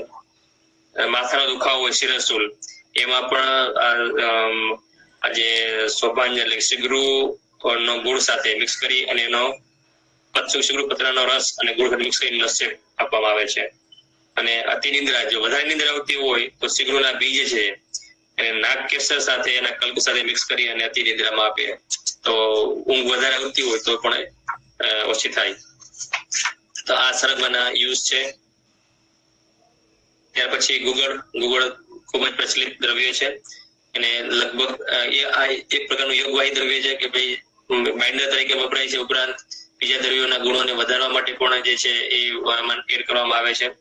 તો ગુગળ જે છે એ એનો તિક્ત કટુ રસ છે, લઘુવૃક્ષ વિશદ સૂક્ષ્મ એના ગુણ છે, અને ગુગળું જે છે એ સૂક્ષ્મ ગુણ હોવાથી એ યોગવાહી એની વધારે અસર મળે છે. અને સ્ત્રોતો દરેક સ્ત્રોતોમાં એનું કહેવાય ભેદનકર્મ અથવા તો એ સૂક્ષ્મતાને લીધે એ છેક સુધી પહોંચે છે.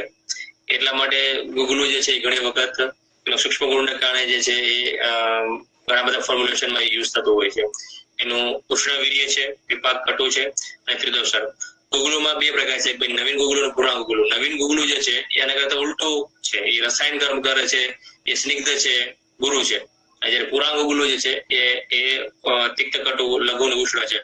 જનરલી આપણે જે ગુગળું જયારે દવા તરીકે વાપરવું હોય ત્યારે પુરાણ ગુગળું સારું. નવું ગુગળું જે છે એ રસાયણ કરવા માટે છે. ત્યારે આ ગુગળના કર્મો જે છે સામાન્ય કર્મો કીધા છે અહીં બધા, એ જૂના ગુગળો પુરાણ ગુગળના કીધા છે. તો ગુગળ જે છે એ શોથમાં કામ આવે છે. એનો ગુગળ અને મૂત્ર સાથેનો પ્રયોગ છે એમાં શોથમાં, શોથ એટલે સોજામાં.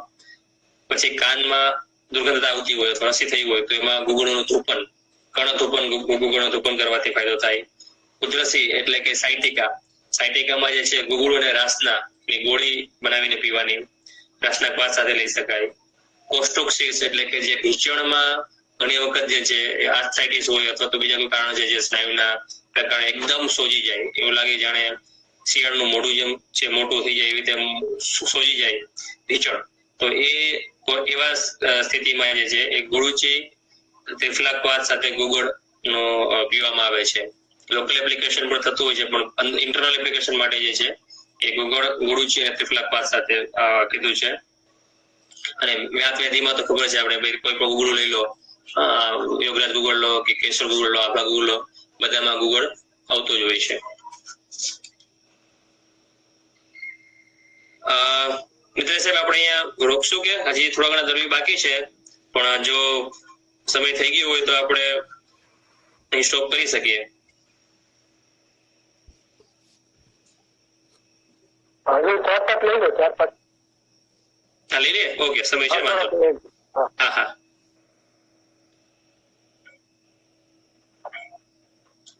પછી ચક્રમર્દ એટલે ગુજરાતી નામ મને યાદ નથી આવતું મને, પણ ચક્રમર્દ એટલે આપણે જે કેસિયા ટોરા, કુવાડિયો.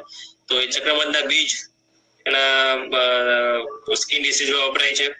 અને એનો રસ જે છે એ કટુ રસ અને લઘુવૃક્ષ ગુણ છે, ઉષ્ણવીર્ય, કટુ વિપાક છે અને વાતપિત્તર એ ચક્રમર્દ જે છે એનો પ્રભાવ છે, સોરી એનો દોષ ઉપર એની છે અસર.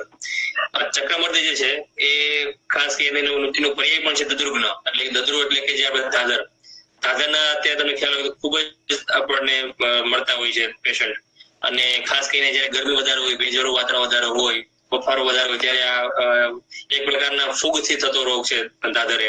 એટલે એમાં એને ફૂગને જે છે એ ભેજવાળું વાતાવરણ હોય એમાં વધારે ફેલાય, તો ત્યારે ગરમીમાં એમાં તો આ સિઝનમાં ખૂબ જ દાદરના રોગો જે છે જોવા મળતા હોય છે. ચક્રમર્દનો જે બીજનો લેપ જે છે એ દાદરમાં ખૂબ જ સારું કામ કરે છે. ચક્રમર્દનું બીજનું જે છે એ કદાચ તમે કોઈ અનુભવ હોય કે જયારે તમે ચક્રમર્દના બીજને તમે ભાંગો અથવા તો તમે ચૂર્ણ કરો તો એનું ચૂર્ણ થતું નથી, કેમ કે એકદમ ફાઇબ્રસ હોય છે અને એનું લેપ બનાવવું ખૂબ જ અઘરું હોય છે. એટલા માટે ચક્રમર્દના બીજ જે છે એ એકદમ ડ્રાય થાય એની પહેલા જ જોઈએ, જયારે થોડાક મતલબ સુકાય એની પહેલા જો આપણે એનું કલેક્શન કરી લઈએ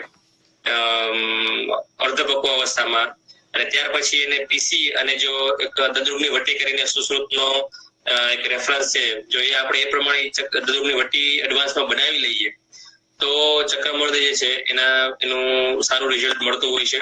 બાકી ચક્રમર્દના મેં ડ્રાય થયેલા અને પાવડર બનાવીને વાપરેલા છે, પણ એમાં ચક્રમર્દ જે છે એનું મહત્વ રહેતું નથી, કેમ કે એમાંથી પાવડર જ થતું નથી. ચક્રમર્દના બીજ એટલા બધા હાર્ડ હોય છે કે એનો પાવડર કરવો અઘરો હોય.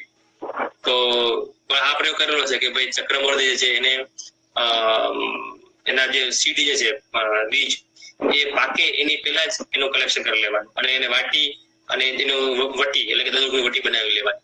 એમાં બીજા પણ કેટલાક દ્રવ્યો જે છે ત્યાર પછી એને વાટી એનો ઘસારો જયારે લગાવવામાં આવે છે તો એ જતું રહે છે ધાતર. એટલે આ બહુ સારો પ્રયોગ છે. ત્યાર પછી જે છે સિદ્ધમુખ પુષ્ટ, એટલે કે જેને સિદ્ધમુખ પુષ્ટ ને કેવું હોય આપણે તો કરોડિયા જેવું કહી શકાય કે કરોડિયા જેવું શરીરમાં બોડીમાં એવા નિશાન થઈ ગયા હોય તો એમાં પણ જે છે ચક્રમર્દનો લેપ જે છે કાંજી સાથે, કાંજી એટલે કે એક પ્રકારનું આલ્કોહોલ વાળું જે છે ખાટી છાશ થઈને કાંજી બનતી હોય છે તો એની સાથે લગાવવામાં આવે છે તો એ જે છે એમાં ફાયદો થતો હોય કરોડિયામાં. ત્યાર પછી જે છે વિભિતક બેડા બહુ કોમન છે, એનો કષાય રસ છે, લઘુ વૃક્ષ ગુણ છે, ઉષ્ણવીર્ય છે, મધુર વિપાક અને કફ વાતર એનું દોષગ્રતા છે. અને બેડા જે છે એ આપણે ખ્યાલ છે ત્રિપુરાનું એક પેલું છે. બેડા જે છે એ ક્યાં વપરાય છે તો બેડા જે છે એ શ્વાસમાં જે કીધું છે કે ભાઈ બેડા જે છે એના જે ઉત્તમ ઔષધ કે નહીં, તો એનો સિરપ બનાવીને માર્કેટમાં પણ આવે છે બેડાનું, બહુ સારું એનું કામ છે. ત્યાર પછી શ્વાસમાં જે છે એનું ચૂર્ણ મધ સાથે લેવાથી ફાયદો થતો હોય છે.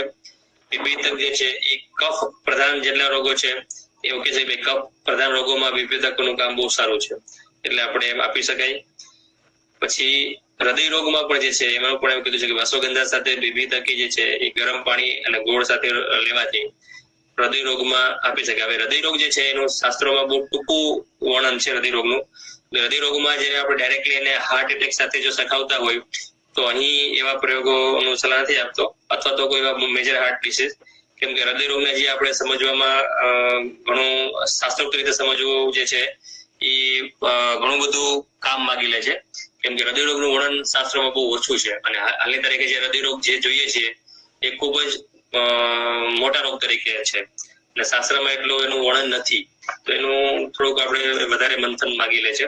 પણ શાસ્ત્રમાં હૃદય રોગ તરીકે જે છે એમાં વિભિતક કે છે કે એનો હૃદય રોગમાં છે, કયા પ્રકારના હૃદય રોગમાં થાય છે એના બધું રિસર્ચ અથવા તો એનું અનુભવની જરૂર છે. અસમરીમાં જે છે બેડાના બીજ છે એનો પાવડર એનો કલ્ક કરીને અસમરીમાં એનું સારું ઉપયોગ થતો હોય છે. ત્યાર પછી હરડે એ પણ બહુ કોમન ડ્રગ છે અને ત્રિફલાનું એક છે. કોમનલી જે છે હરડે આપણે પાચનના રોગોમાં, કબજિયાતમાં વાપરતા હોય છે. એનું કષાય પ્રધાન પંચરસ છે, 5 પ્રકારના રસ છે પણ કષાય પ્રધાન એટલે કે કષાયમાં મુખ્ય છે. લઘુ વૃક્ષ એનો ગુણ છે, ઉષ્ણ વીર્ય છે, વિપાક મધુર છે અને ત્રિદોષર એનો કર્મ છે, દોષગ્રતા છે.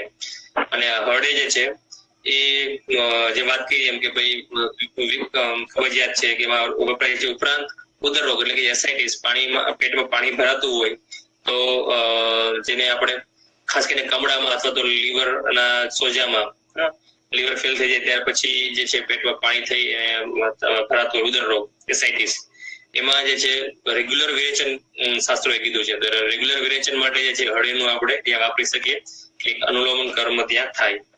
અને એવું કહે છે કે ભાઈ શાસ્ત્રમાં કે ભાઈ 1000 હરડે ખાવાની ઉદર રોગમાં.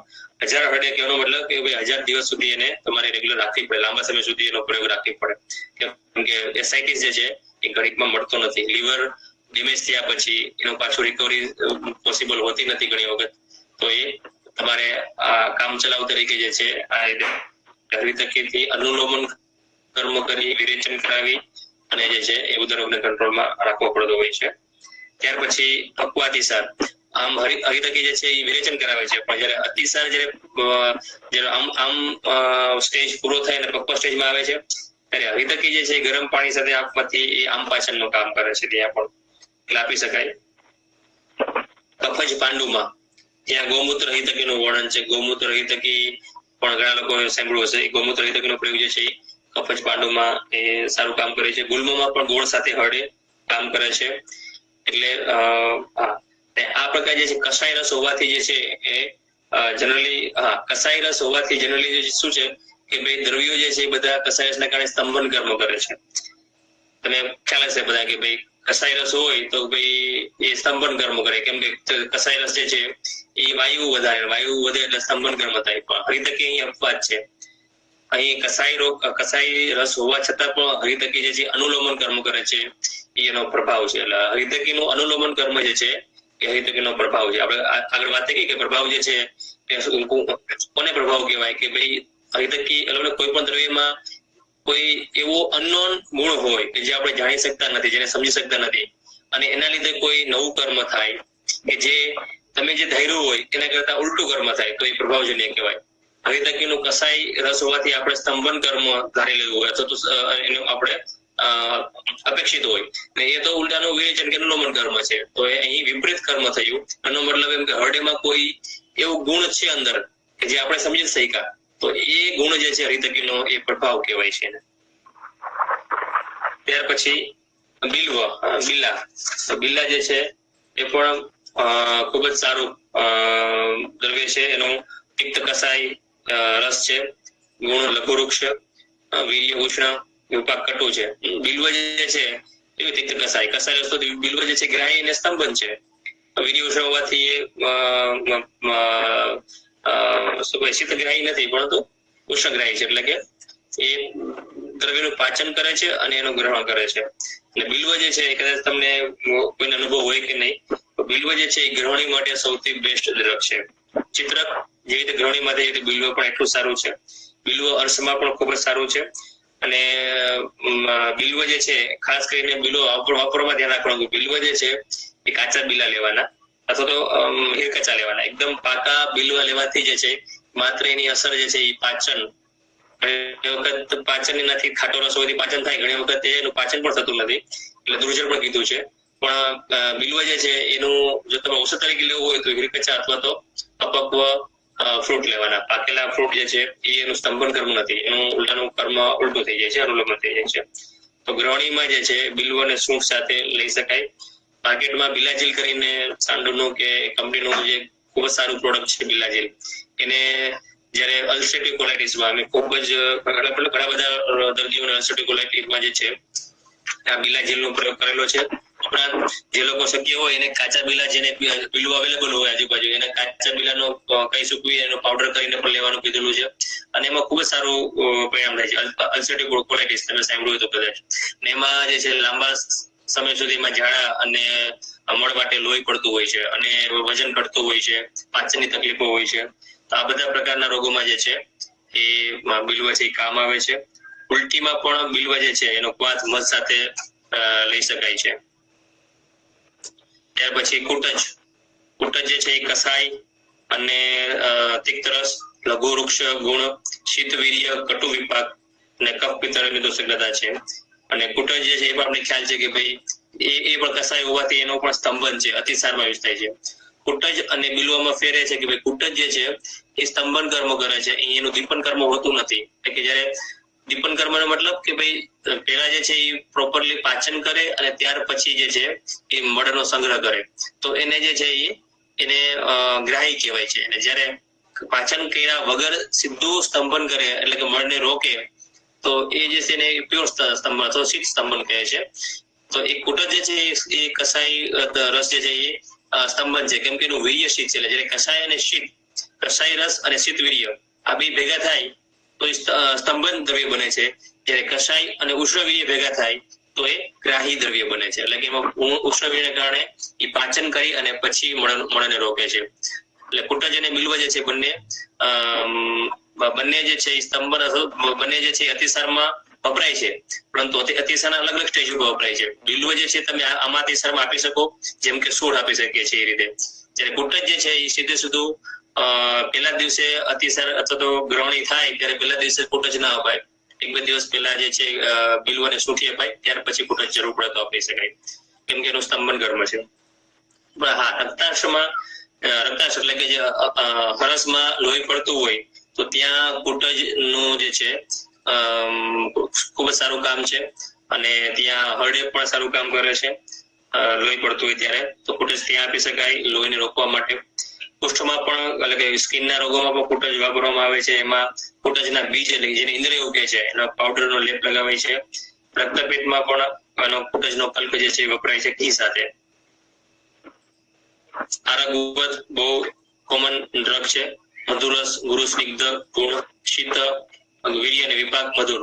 આ જે આ વાત છે મધુર વર્ગીય દ્રવ્ય છે કે રસ મધુર છે એના આધારે તમે નક્કી કરી શકો કે એના ગુણ ક્યાં હશે, તો કે ગુરુ સ્નિગ્ધ હશે, એમાં શીત વીર્ય હશે, વિપાક મધુર હશે, જે આપણે આગળ વાત થઈ ગઈ હતી એ પ્રમાણે. તો આ એટલે કહેવાનો મતલબ કે રસ મધુર તમને ખ્યાલ આવે તો તમે એના બીજા ગુણો એટલે કે ગુણ, વીર્ય અને વિપાકનો પણ તમે એનું અનુમાન કરી શકો છો. એટલા માટે રસની ખૂબ જ મહત્વ છે જાણો. અને આરગવદ જે છે એના પણ મલ્ટિપલ યુઝીસ છે. જ્વરમાં જે છે એ આરગવદ અને જે કાળી દ્રાક્ષ છે એનું પાન કરવાથી પિત્ત જ્વરમ શાંત થાય છે. કુષ્ઠ એટલે કે સ્કિનના રોગ છે એમાં આરગવદનો ક્વાથ જે છે એ સ્નાન અને પાન એટલે કે નાવામાં એ વાપરવાનું, પીવામાં એ વાપરવાનું. વિષર એટલે કે જે સેલ્યુલાઇટિસ, પગમાં ઘણી વખત કદાચ ખ્યાલ હોય તો ખાસ કરીને ડાયાબિટીસ ના રોગોમાં જે છે વિષર એટલે કે સેલ્યુલાઇટિસ, થોડોક ચેપ લાગે પગમાં, આખો પગ સોજી જાય, તો એમાં પણ આરગવદના પત્રનો લેપ કીધો છે કરવાનો. અને આરગવદ જે છે એ મૃદુ વિરેચન છે, એટલે બાળકોમાં જે છે વિરેચન તરીકે દેવું હોય તો આરગવદ આપી શકાય. આમ વાતમાં પણ આરગવદ જે છે એ સરસના તેલ સાથે પીવાનું કીધું છે. તો અહીં આપણે આજે કેટલાક આપણે જે ડિસ્કસ કરવાના હતા એ બધા કરી લીધા છે આજે. તો મારા ખ્યાલથી જે છે થોડુંક છેલ્લા પાર્ટ આપણો જે ઔષધોનો પાર્ટ થોડોક સ્પીડમાં જવા દેવો પડ્યો, કેમ કે ઘણા બધા દ્રવ્યો હતા અને આપણે ડિસ્કશન કરવાનું હતું. હવે આમાં જો મારું ભાગ પૂરો કરીએ. ચર્ચા માટે પ્રશ્ન હોય તો પૂછી શકો છો. બરાબર સાહેબનો ખૂબ ખૂબ આભાર. સરસ માહિતી આપી સાહેબ.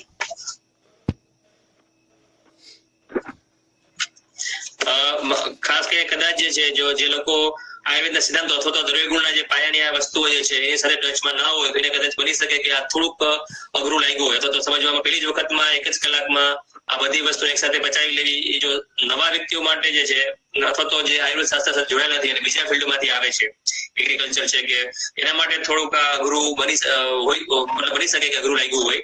પરંતુ તમે જો દ્રવ્યગુણની બુકોનો અભ્યાસ કરો તો બહુ અઘરું પણ નથી, તમે એને ઇઝીલી સમજી શકો છો અને ખૂબ જ ઇન્ટરેસ્ટિંગ વસ્તુ છે. અગાઉ તમે રસ પંચક વિશે માહિતી આપી એટલે સરળ બની ગયું. હા સર, રસ પંચક વિશે માહિતી આપી ને ડિટેલમાં એટલે બધા પાછળ થઈ ગયું છે. ઓકે, સારું, બરાબર છે. બીલી છે કંઈક બીપીમાં હતી કે બીલીના પાન બીપીમાં વાપરી શકાય છે? ગ્રુપમાં આવ્યું છે પણ હું બિલીના પાન જે છે હું નથી સજેસ્ટ કરતો કે બિલીના પાન જે છે એ ડાયાબિટીસમાં આપણે વાપરીએ. ડાયાબિટીસ કરો બીપી હાઈ બીપીમાં એ જ કહું છું હાઈ બીપીમાં જે છે એ બિલીના પાન જે છે એનું નથી એટલું બિલીના પાનનું જે છે હાઈ બીપી માટે નથી આપી શકાય સર, મોકલ્યા સર?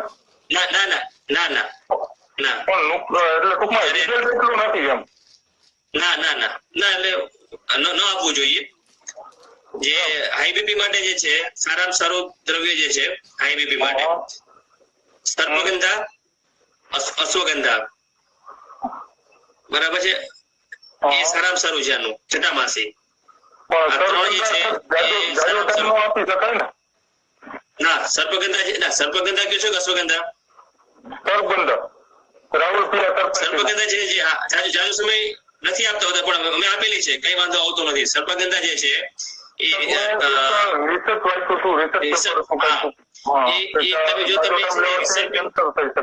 કહું તમને, તમે વાંચેલું હશે, સાચું છે કે સર્પગંધા જે છે એની અંદર રિસર્પિન કરીને એનો જે કેમિકલ જે છે એનું કેટલીક માનસિક એની આડઅસરો છે એના મગજ ઉપર. પરંતુ સર્પગંધા જે છે જો તમે એઝ અ હોલ આખું દ્રવ્ય એનો રૂટ વાપરતા હોય છે તો એની આડઅસરો જોઈ નથી.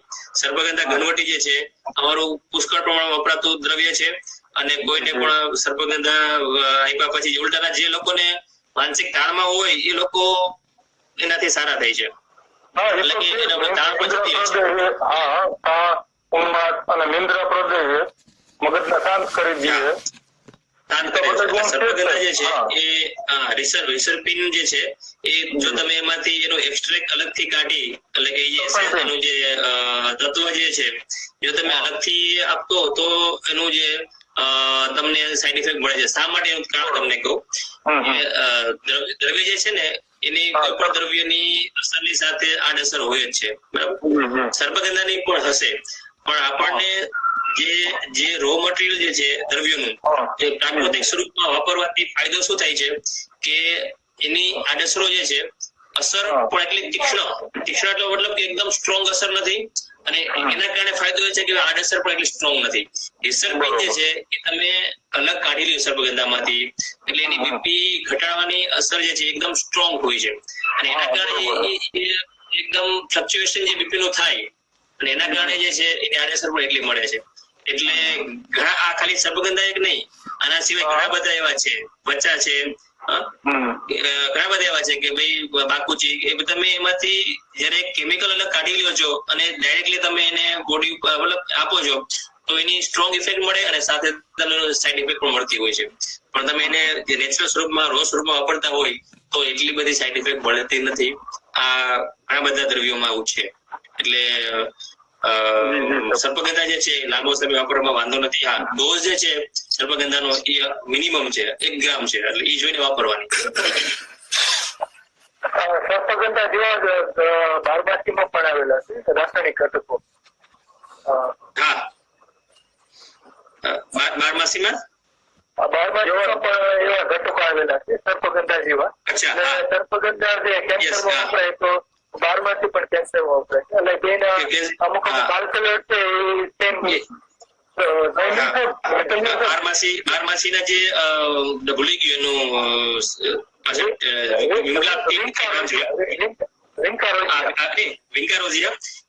એમાં જે વિંકારોઝિયામાં જે વિમલાસ્ટીન કે વિમલાસ્ટીન કરીને એનું જે આલ્કલોઇડ જે છે એ કેન્સરમાં જે છે એ પેટન્ટ થયેલું છે અને અત્યારે બહુ જ કહેવાય ને કે ઊંચા ભાવે એનું પેલું છે. એટલે બારમાસી જે છે એન્ટી કેન્સરસ છે. હવે એક તમને સવાલ કરવો હતો કે કઈ વનસ્પતિમાં ક્યાં ક્યાં કન્ટેન્ટ છે અથવા તો કઈ ધાતુઓ હોય તેના વિશે કઈ સાહિત્ય ખરું છે? હા, સાહિત્ય જે છે ને આપણે તમારી પાસે જે છે તમને 2-3 બુક કહું. આપણે એક આયુર્વેદિક ફાર્માકોપિયા ઓફ ઇન્ડિયા, બરાબર, આયુર્વેદિક ફાર્માકોપિયા ઓફ ઇન્ડિયા, એ એપીઆઈ જેને કહે છે, લાલ કલરની એમાં જે છે ને એમાં તમે ડ્રગ સ્ટાન્ડર્ડાઇઝેશન આખું આપ્યું છે. એમાં તમને આ કેમિકલ કોન્સ્ટિટ્યુશનમાં જે છે ને એ લખ્યા છે કે ભાઈ તમારે એમાં કેવું છે કે ભાઈ દરેક વોલ્યુમમાં જે છે ને 50-50 ડ્રગ છે, કોઈમાં 50 છે, કોઈમાં 40 છે, કોઈમાં 60 છે. તો જે વોલ્યુમમાં જે ડ્રગ હોય ને એમાં એના આપ્યા હોય. બરોબર. 50 નું જે સ્ટાન્ડર્ડાઇઝેશન આપ્યું ને એ સ્ટાન્ડર્ડાઇઝેશન એવી રીતનું મળી રહે, પણ આનું કઈ સ્પેશિયલ ટૂંકમાં સ્પેશિયલ બુક પણ જે છે એમાં પણ તમને જો તમે બીએમએસ લેવલે જે આવે છે બુક એમાં પણ ઘણા બધા જેમ કે દરેકની બુકમાં આપતા હોય છે, પણ જો તમારે સ્ટાન્ડર્ડ બુકમાં જવું હોય તો તમને જે છે એના સિવાય બુક તમને કહું જેવી રીતે એપીઆઈ છે ને એ જ રીતે 3 વોલ્યુમમાં બુક આવે છે. કહું તમને quality standard of India, sorry quality standard of herbal drug, A book જે છે એમાં આ બધા કેમિકલ કમ્પોઝિશન આપ્યા છે. પણ એમાં એવું છે, આવે છે અવાજ મારો? આવે છે ને? તો એમાં જે છે ને એમાં પણ ખૂબ જ આપ્યા છે કે એક દ્રવ્યની અંદર છે ને 100-200 કેમિકલ્સ હોય છે. એટલા બધા મતલબ ઘણા બધા હોય છે. તો એમાં તમને જે છે 40-50 કેમિકલ નામ આપ્યા હોય. તો એમાં જે છે હું સજેસ્ટ નથી કરતો કે આપણે જે છે ઈ લેવલ નું કામ છે, તો આપણે જે પ્યોર કેમિસ્ટ્રી વાળા જે હોય ને આપણે ખાલી મુખ્ય ડ્રગ ક્યાં ક્યાં હોય એમ. હલો હાલો, અવાજ નથી આવતો સાહેબ? હા, એ સાહેબ નીકળી ગયા લાગે છે. ઇંગ્લિશ નામ શું? તો અરાઘવદ એટલે ગરમાળો, એસ્ટિયા ફિસ્ચ્યુલા. હવે કોઈક તૃષાબેન નો સવાલ છે. હા, તૃષા પટેલ, પગની નસો બ્લોક થાય તેનો ઉપાય જણાવશો. આવે છે અવાજ મારો? હા હા, આવ્યો. આવ્યો ને? હા, વચ્ચે મારા કટ થઈ ગયો છે. એટલે હા, તો આ એપીઆઈ જે છે ને એ સારું છે. અને બાકી જો તમારે એક જ બુકમાં જોતું હોય તો પછી યાદવ ગુણની બુક જે છે હેગ્રેની છે, ક્રિસ્ટેસોનની છે, કે જેમાં છે ને એમાં મુખ્ય ઔષધ અને એના કોમન કેમિકલ એ આપેલા હોય છે. આપણે કોઈ કેમિસ્ટ નથી, બરોબર? હું કઈ કેમિસ્ટ નથી. ખ્યાલ આવે એમ. હા હા, તો જો તમે ઇન્ટરનેટ વાપરતા હોય ને તો ઘણા સારી છે ને સાઇટ હોય છે, એમાં પણ આપેલું હોય છે.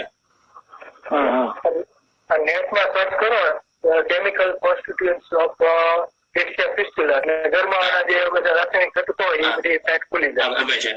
ઇવન કેટલા જરા તો જે બોટનીની વેબસાઇટ હોય છે એમાં પણ એ લોકો મેન્શન કરતા હોય છે. હા, બોલો ભરતભાઈ. આમાં સાહેબ મોટા ભાગે માહિતી બહુ સરસ આપી.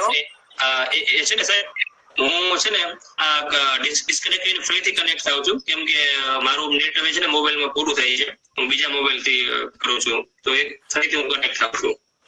કઈ વાંધો નહીં, ભાવો નવા સ્વરૂપમાં જે આયુર્વેદમાં પણ કીધા છે. અને આની અંદર આપણે આયુર્વેદમાં તમને કદાચ ખ્યાલ હોય તો એક જે ચિકિત્સાના 3 પ્રકાર જે છે ને એમાં એક પ્રકારની ચિકિત્સા છે દેવ વપરાશી ચિકિત્સા, અને સત્વાવજી એટલે દ્રવ્ય વપરાશી, સત્વાવજી અને દેવ વપરાશી, આ 3 પ્રકારની ચિકિત્સા છે. તો એમાં આપણે જે ચિકિત્સા જે ઔષધ દ્વારા કરીએ છીએ દવા આપીને, એ માત્ર એક જ પ્રકારની ચિકિત્સા છે. જયારે તમે ટ્રેડિશનલમાં તમે જોશો તો સત્વાવજી ચિકિત્સા અને દેવ વપરાશી ચિકિત્સા પણ તમને જોવા મળશે. તો આ જે છે એમાં શરીરમાં આપણે ઔષધ લેતા જ નથી અને છતાં પણ એના કર્મો મળે છે, અને આને જ પ્રભાવ કહે છે. જ્યારે ચરકમાં જે છે તમે પ્રભાવના ઉદાહરણો આપ્યા છે ને, એમાં કીધું છે કે ભાઈ તમે જે આપણે પેલા મણીને ધારણ કરીએ છીએ અને ગ્રહોને કંટ્રોલમાં કરીએ છીએ, એક પ્રકારનું મણી ધારણ જે છે એ પણ જે પ્રભાવજન્ય કર્મ છે. હળેનો આપણે અત્યારે હળે જોઈ નથી, જોવા મળતી નથી, પણ ચેતકી પ્રકારની જે હળે છે જેને ઝાડ નીચે ભર્યો તો પણ વિરેચન થઈ જાય. આજે જે પ્રભાવ, હા, તો આ જે છે એ પ્રભાવજન્ય કર્મ છે. એટલા માટે જે શાસ્ત્રોએ પોતાની લિમિટેશન આપી છે કે ભાઈ કેટલા કર્મો અથવા કેટલીક ઔષધિઓ એવી છે કે જેને આપણે સમજી શકતા નથી એના કર્મોને, ને એ કર્મો જે છે જેનાથી થાય છે એને જ પ્રભાવ કીધો છે. આ એક પહેલી વાત છે. અને બીજી વાત જે છે, હા બરાબર, બીજી વાત અમને જોવા મળી જંગલ ની અંદર ખાસ દાખલા તમે જે ઔષધિનું નામ આપ્યું એમાંથી જ લઈએ, આપણે ગળો લઈએ અને સતાવરી. હા, તો કમળો થાય એટલે એ લોકો સૂતરનો દોરો પણ અગત્યનો, એટલે સૂતરના દોરામાં ગળાની અને ગળામાં પહેરાવી દે, કેટલાક નાની. પછી સતાવરી પણ ચાલે, સતાવરી નો અથવા ગળો કોઈ અથવા તો એને ગળામાં પહેરાવે તો સમજી લો કે 2,000 એચસીપીટી હોય ને 20 એટલે બિલી હોય તો 4-5 દિવસ ધીમે ધીમે મટી જાય. ઇવન આ પ્રયોગ જે છે ને ઇવન તુલસીમાં પણ થાય છે. તુલસી જે છે એની તુલસીના મૂળ અથવા તો એના સ્ટેમ જે હોય છે એને સૂતરના દોરા સાથે બાંધીને ગળામાં પહેરાવી અને એ દોરો પણ લાંબો થતો જાય, ધીમે ધીમે દોરો લાંબો થતો જાય અને એમ કે આટલો કમળો ઘેટો. એટલે આ ટ્રેડિશનલ ઘણા બધા પ્રયોગો છે કે જે છે આપણે એનું કહેવાય ને કે ખાલી રસપંચક થી મૂલ્યાંકન ના કરી શકાય, પણ એ છતાંય ઇફેક્ટિવ હોતા હોય છે. બીજું જે છે કે ભાઈ દ્રવ્ય જે છે એ અલગ અલગ સ્ટેજમાં જે છે દ્રવ્યનું રૂપાંતર થતું હોય છે. એટલે હવે આપણે જેમ કે વાત કરી કે ભાઈ જો દ્રવ્યનું સ્ટેજ બદલતું હોય તો એ દ્રવ્ય જ બદલતું કહેવાય એમ. જેમ કે ભાઈ કેરી જે છે તો ખાટી કેરી, કાચી કેરી અને પાકી કેરી એ બે અલગ દ્રવ્યો થઈ ગયા. પછી કેરી નથી રહેતી, અહીંયા બે અલગ જ દ્રવ્યો થઈ ગયા છે, કેમ કે ત્યાં કાલ પ્રભાવ છે. એટલે શાસ્ત્રોમાં જે છે ગુણ રૂપાંતરમાં કાલનો બહુ મોટો ભાગ છે. એવી રીતે પાત્રનો પણ ભાગ છે કે ભાઈ જે પાત્રમાં તમે રાખો છો એ પાત્ર ઉપર પણ ગુણો છે ડિપેન્ડન્ટ હોય છે. એટલે ત્યાં જો આપણે બોર જે છે એ બોર અને એ ફ્રૂટ થઈ ગયું, અને બીજું એના પત્ર, તો એ બે દ્રવ્યો અલગ જ છે. જેમ કે પીપલી અને પીપલી મૂળ અલગ દ્રવ્યો છે. લીલી પીપર અને પાકી પીપર, ડ્રાય પીપર, આદ્ર પીપર અને પાકી પીપર અલગ દ્રવ્ય છે. મરી, કાચા મરી, પાકા મરી અલગ દ્રવ્ય થઈ ગયા. તમે એના ગુણો પણ અલગ મળશે. તો જયારે તમે એક જ દ્રવ્ય અને આ બે અલગ અલગ સ્વરૂપ જોવા મળતા હોય તો એ બંને દ્રવ્યને અલગ જ ગણવા. અને એના કેમ કે એના કર્મો જ અલગ છે. ગુગળ છે, વાત કહી, નવો ગુગળ જે છે રસાયણ કર્મ કરે છે, જૂનો ગુગળ છે લેખન કર્મ કરે છે, ઓપોઝિટ કર્મ કરે છે. તો કહેવાનો મતલબ છે એને આપણે અલગ જ દ્રવ્યો તરીકે જ લેવા પડે. ડોક્ટર તરલાબેન જૈન નો પ્રશ્ન છે. સામાન્ય લોકો છે, નોર્મલ પીપલ, એટલે કે સામાન્ય કોઈ રોગ નથી, એને હરડે લેવી તો ડેલી કઈ રીતના લઈ શકે? હરડે, how we can use daily in normal person. હરડે જે છે નોર્મલ તરીકે જો લેવી હોય, પહેલા વસ્તુ કે જો હરડે કેટલી, જો નોર્મલ તરીકે એટલે છે ને યંગ વ્યક્તિને જે છે હરડે નોર્મલી લેવાની જરૂર રહેતી નથી. કદાચ હરડે તમારે નોર્મલ લેવું હોય તો તમે 40 કે 50 વર્ષ પછી તમે એને નોર્મલી લઈ શકો. અને મેક્સિમમ એનો ડોઝ જે છે જે નોર્મલ તમે કહો છો એ 1 થી 3 ગ્રામ વચ્ચે, અને એક જ વખત આ જે છે નોર્મલી લઈ શકાય. જો યંગ વ્યક્તિને લેવા હોય તો આમળા લેવાય ડેલીમાં. પણ જો તમે અનુલોમન કર્મ તરીકે ડેલી લેવા માંગતા હોય તો 1 થી 3 ગ્રામ જે છે એ નોર્મલ જે છે એ ઇનફ છે. પગની નસો બ્લોક થાય તો કોઈ ઉપાય જણાવશો એવું લખેલું છે. પટેલે લખ્યું છે. હા, એ કહેજો મને. અચ્છા, હા, કેટલા હોય ને એનું કે રેફરન્સ નથી, પણ એમાં આપણે એક સ્લાઇડમાં મેં વાત કરી હતી કે ભાઈ મધુરસ હોય તો એમાં પૃથ્વી અને જલ મહાભૂત હોય, અમ્લ હોય તો ત્યાં પૃથ્વી અને અગ્નિ મહાભૂત છે, લવણમાં જે છે જલ અને અગ્નિ મહાભૂત છે. એ રીતે બધા 6 જણા કહી દઉં? હા, કહી દો, હું લખી લઉં. હા, તો 3 થઈ ગયા. પછી જો પેલામાં જે છે હું તમને જો પૃથ્વી અને જલ, પૃથ્વી અને જલ મધુર. હા, મધુરમાં અમ્લમાં પૃથ્વી અને અગ્નિ, પૃથ્વી અગ્નિ. પછી કડવામાં લવણ જે છે એમાં જલ અને અગ્નિ. લવણ એટલે ખારો. એમાં બોલો દીકરો હું. હા, એમાં જલ અને અગ્નિ. જલ વત્તા અગ્નિ. હા, તીખો, કટુ એટલે તીખો જે છે વાયુ અને અગ્નિ. વાયુ અને અગ્નિ. હા, અને કડવો. હા, તીખો પછી કડવો જે છે એમાં વાયુ અને આકાશ.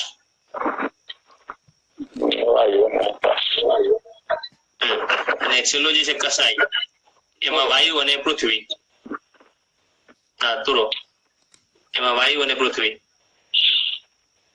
એટલે હવે કેટલું પ્રમાણ જે છે ને એનું ચોક્કસ રેફરન્સ નથી, પણ છે ને આચાર્ય એવું કીધું છે કે ભાઈ તમારે જે રસ જે છે જેમ કે મધુર રસ છે તો એ ગુરુત્તર ગુણો વિશે આપ્યું છે કે ભાઈ સૌથી ગુરુ કયો તો મધુર રસ, સૌથી હલકો કયો તો તિક્ત રસ. એ રીતે એના ગુણો વાઇઝ એની કેટેગરી આપી છે. બાકી મહાભૂત વાઇઝ જે છે ને એની કેટેગરી અથવા તો એનું પ્રમાણ જે છે કેટલા ટકા હોય ને ટકાવારી નથી, અને એ મુશ્કેલ પણ છે. તો સાહેબ એમાં આપણે એમ કરી શકીએ કે જે પૃથ્વી તત્વ પ્રધાન જે ઔષધિ હોય અને જલ તત્વ પ્રધાન ઔષધિ હોય એના દ્રવ્ય તો તમે બોલ્યા દ્રવ્ય ગુણ મુજબ જે છે હોય એ જ હોય ને. પૃથ્વી તત્વ વાળી ઔષધિ. હા, બોલો તમે બોલો સાહેબ. હા, એટલે જે મહાભૂત જે છે ને આપણે ઔષધિને જોઈને નથી નક્કી કરી શકતા. મહાભૂત જે છે ને એને હવે શાસ્ત્રોએ અથવા આચાર્યો જે છે એ નક્કી કર્યું છે, એના અનુભવના આધારે નક્કી કર્યું હોય કે કયા દ્રવ્યોમાં કયા મહાભૂત જોવા મળે છે અને કઈ રીતે સમજવા. આપણે હજી લેવલ સુધી હું માનું છું ત્યાં સુધી આપણે મહાભૂત નું જે મૂલ્યાંકન કરવું આપણા માટે ખરેખર અઘરું છે.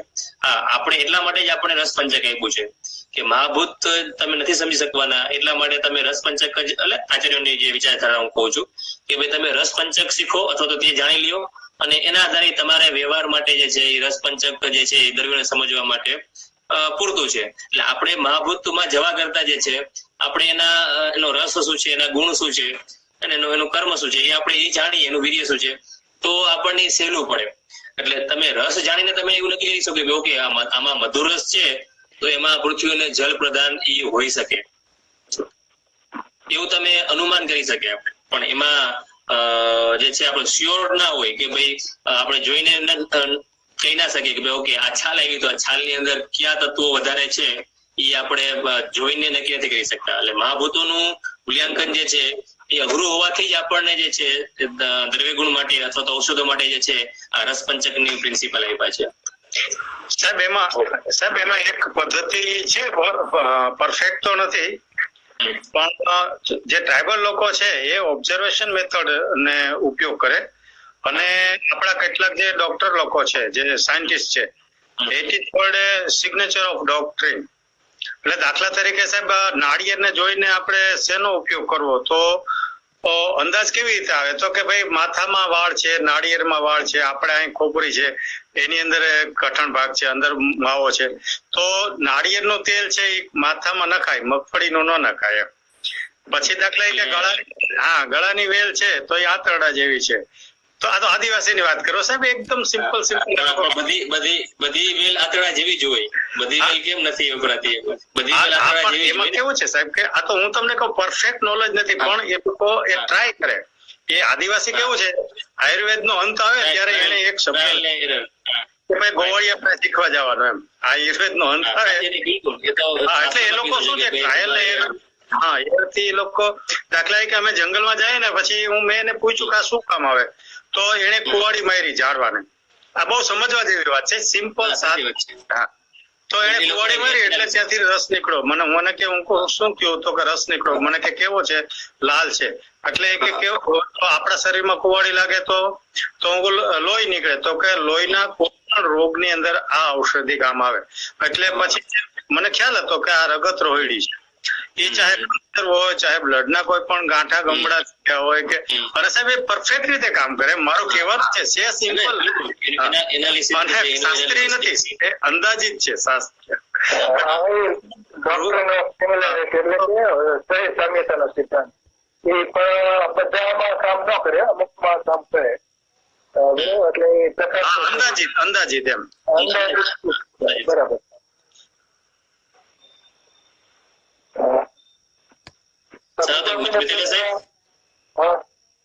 બીજો તમે છે પ્રશ્ન? ભાવિનભાઈ દેસાઈ,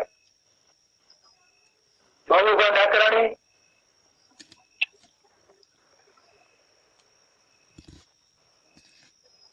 કોઈને પ્રશ્ન હોય તો આયુર્વેદના વિદ્યાર્થીઓને અથવા આયુર્વેદના અભ્યાસો, વેદરાજો.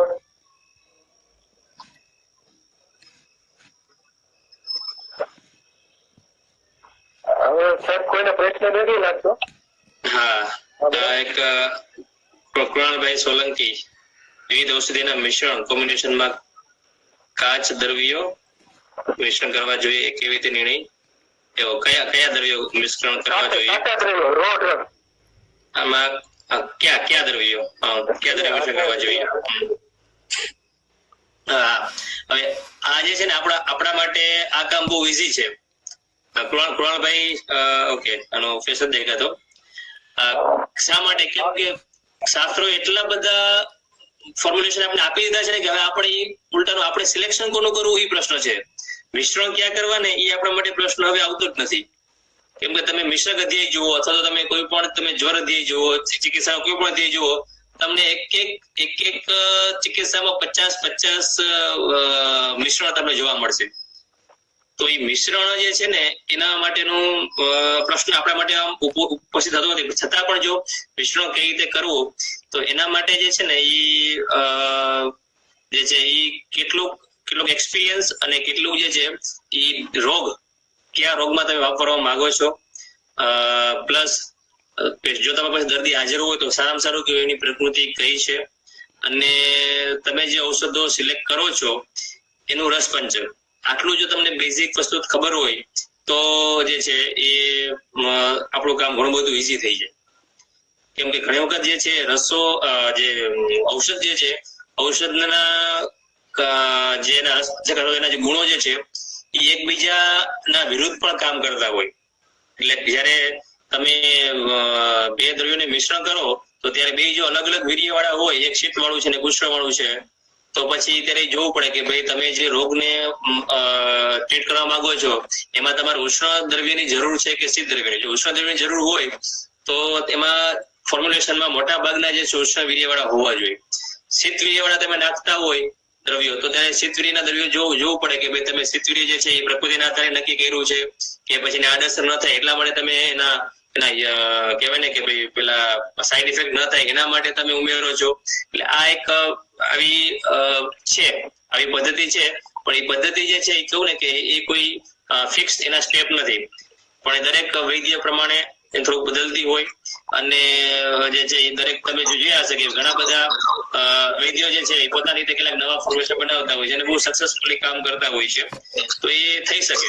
પણ મારું એક સિમ્પલ કહેવાનું છે કે ભાઈ મિશ્રણ ક્યાં દ્રવ્યનું કરવું જોઈએ ને એ આપણા માટે પ્રશ્ન એટલા માટે જો ટ્રીટમેન્ટ માટે જ આપણે કરવા માંગતા હોય તોની વાત છે. કેમ કે લગભગ બધા રોગો માટે તમે જોશો તો 40-50 ફોર્મ્યુલેશન અવેલેબલ છે જ. હવે એમાંથી કયું વાપરવું ને એ પ્રશ્ન હોવો જોઈએ. ભાઈ હજી તમને આમાં હજુ ન સમજાણું હોય તો આગળ વાત કરીએ.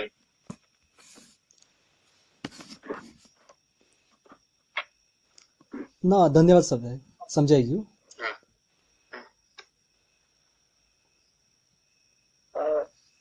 અત્યારે કોરોનામાં ઉકાળા ખૂબ પીવા અને ખાસ કરીને ગળાનો ઉતાર ખૂબ થયો છે. એટલે ઉકાળા દ્રવ્યમાં કયા કયા ઉપયોગી આદત બની શકાય? કોરોના માટે કહ્યું છું? કોરોના માટે કોરોના માટે જે છે આપણે શાસ્ત્રોક્ત જોઈએ તો પથ્યાદી જે છે અને ગુરુચ્યાદી આ બે ક્વાદ જે છે એ શાસ્ત્રોક્ત રીતે સારામાં સારા છે. હેલો, હા બરાબર. હા તો ગુરુચ્યાદી અને પથ્યાદી અને તમે એનું ફોર્મ્યુલેશન જોશો તો પણ એ લગભગ નજીકના દ્રવ્ય મોટા ભાગના એમાં છે, એમાં એ સારામાં સારા છે. એના ઉપરાંત જે છે શાળાંગધરના બીજા કેટલાક ક્વાદ છે, એમાં એક વાસકાદી ક્વાદ છે, કંડકરાદી ક્વાદ છે, બરાબર. એ જ્વર અને શ્વાસ રોગમાં વણિત છે, એ ક્વાદ પણ સારા છે, એ શાસ્ત્રોક્ત વાત છે. એના સિવાય જે છે આપણે આયુષ મિનિસ્ટ્રી તરફથી એટલે કે સરકાર તરફથી જે છે આયુષ ક્વાદ કરીને પણ એક ફોર્મ્યુલેશન આવ્યું છે કે જેમાં જે છે એમાં તજ, મરી, તુલસી, લવિંગ આ પ્રકારના જે છે જે ઉષ્ણ અને તીક્ષ્ણ દ્રવ્યો છે એ પણ એ ઇમ્યુનિટી ધ્યાનમાં લઈને આપેલા છે.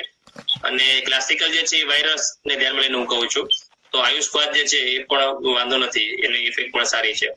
પણ ક્લાસિકલ વાપરવા વધારે સારા.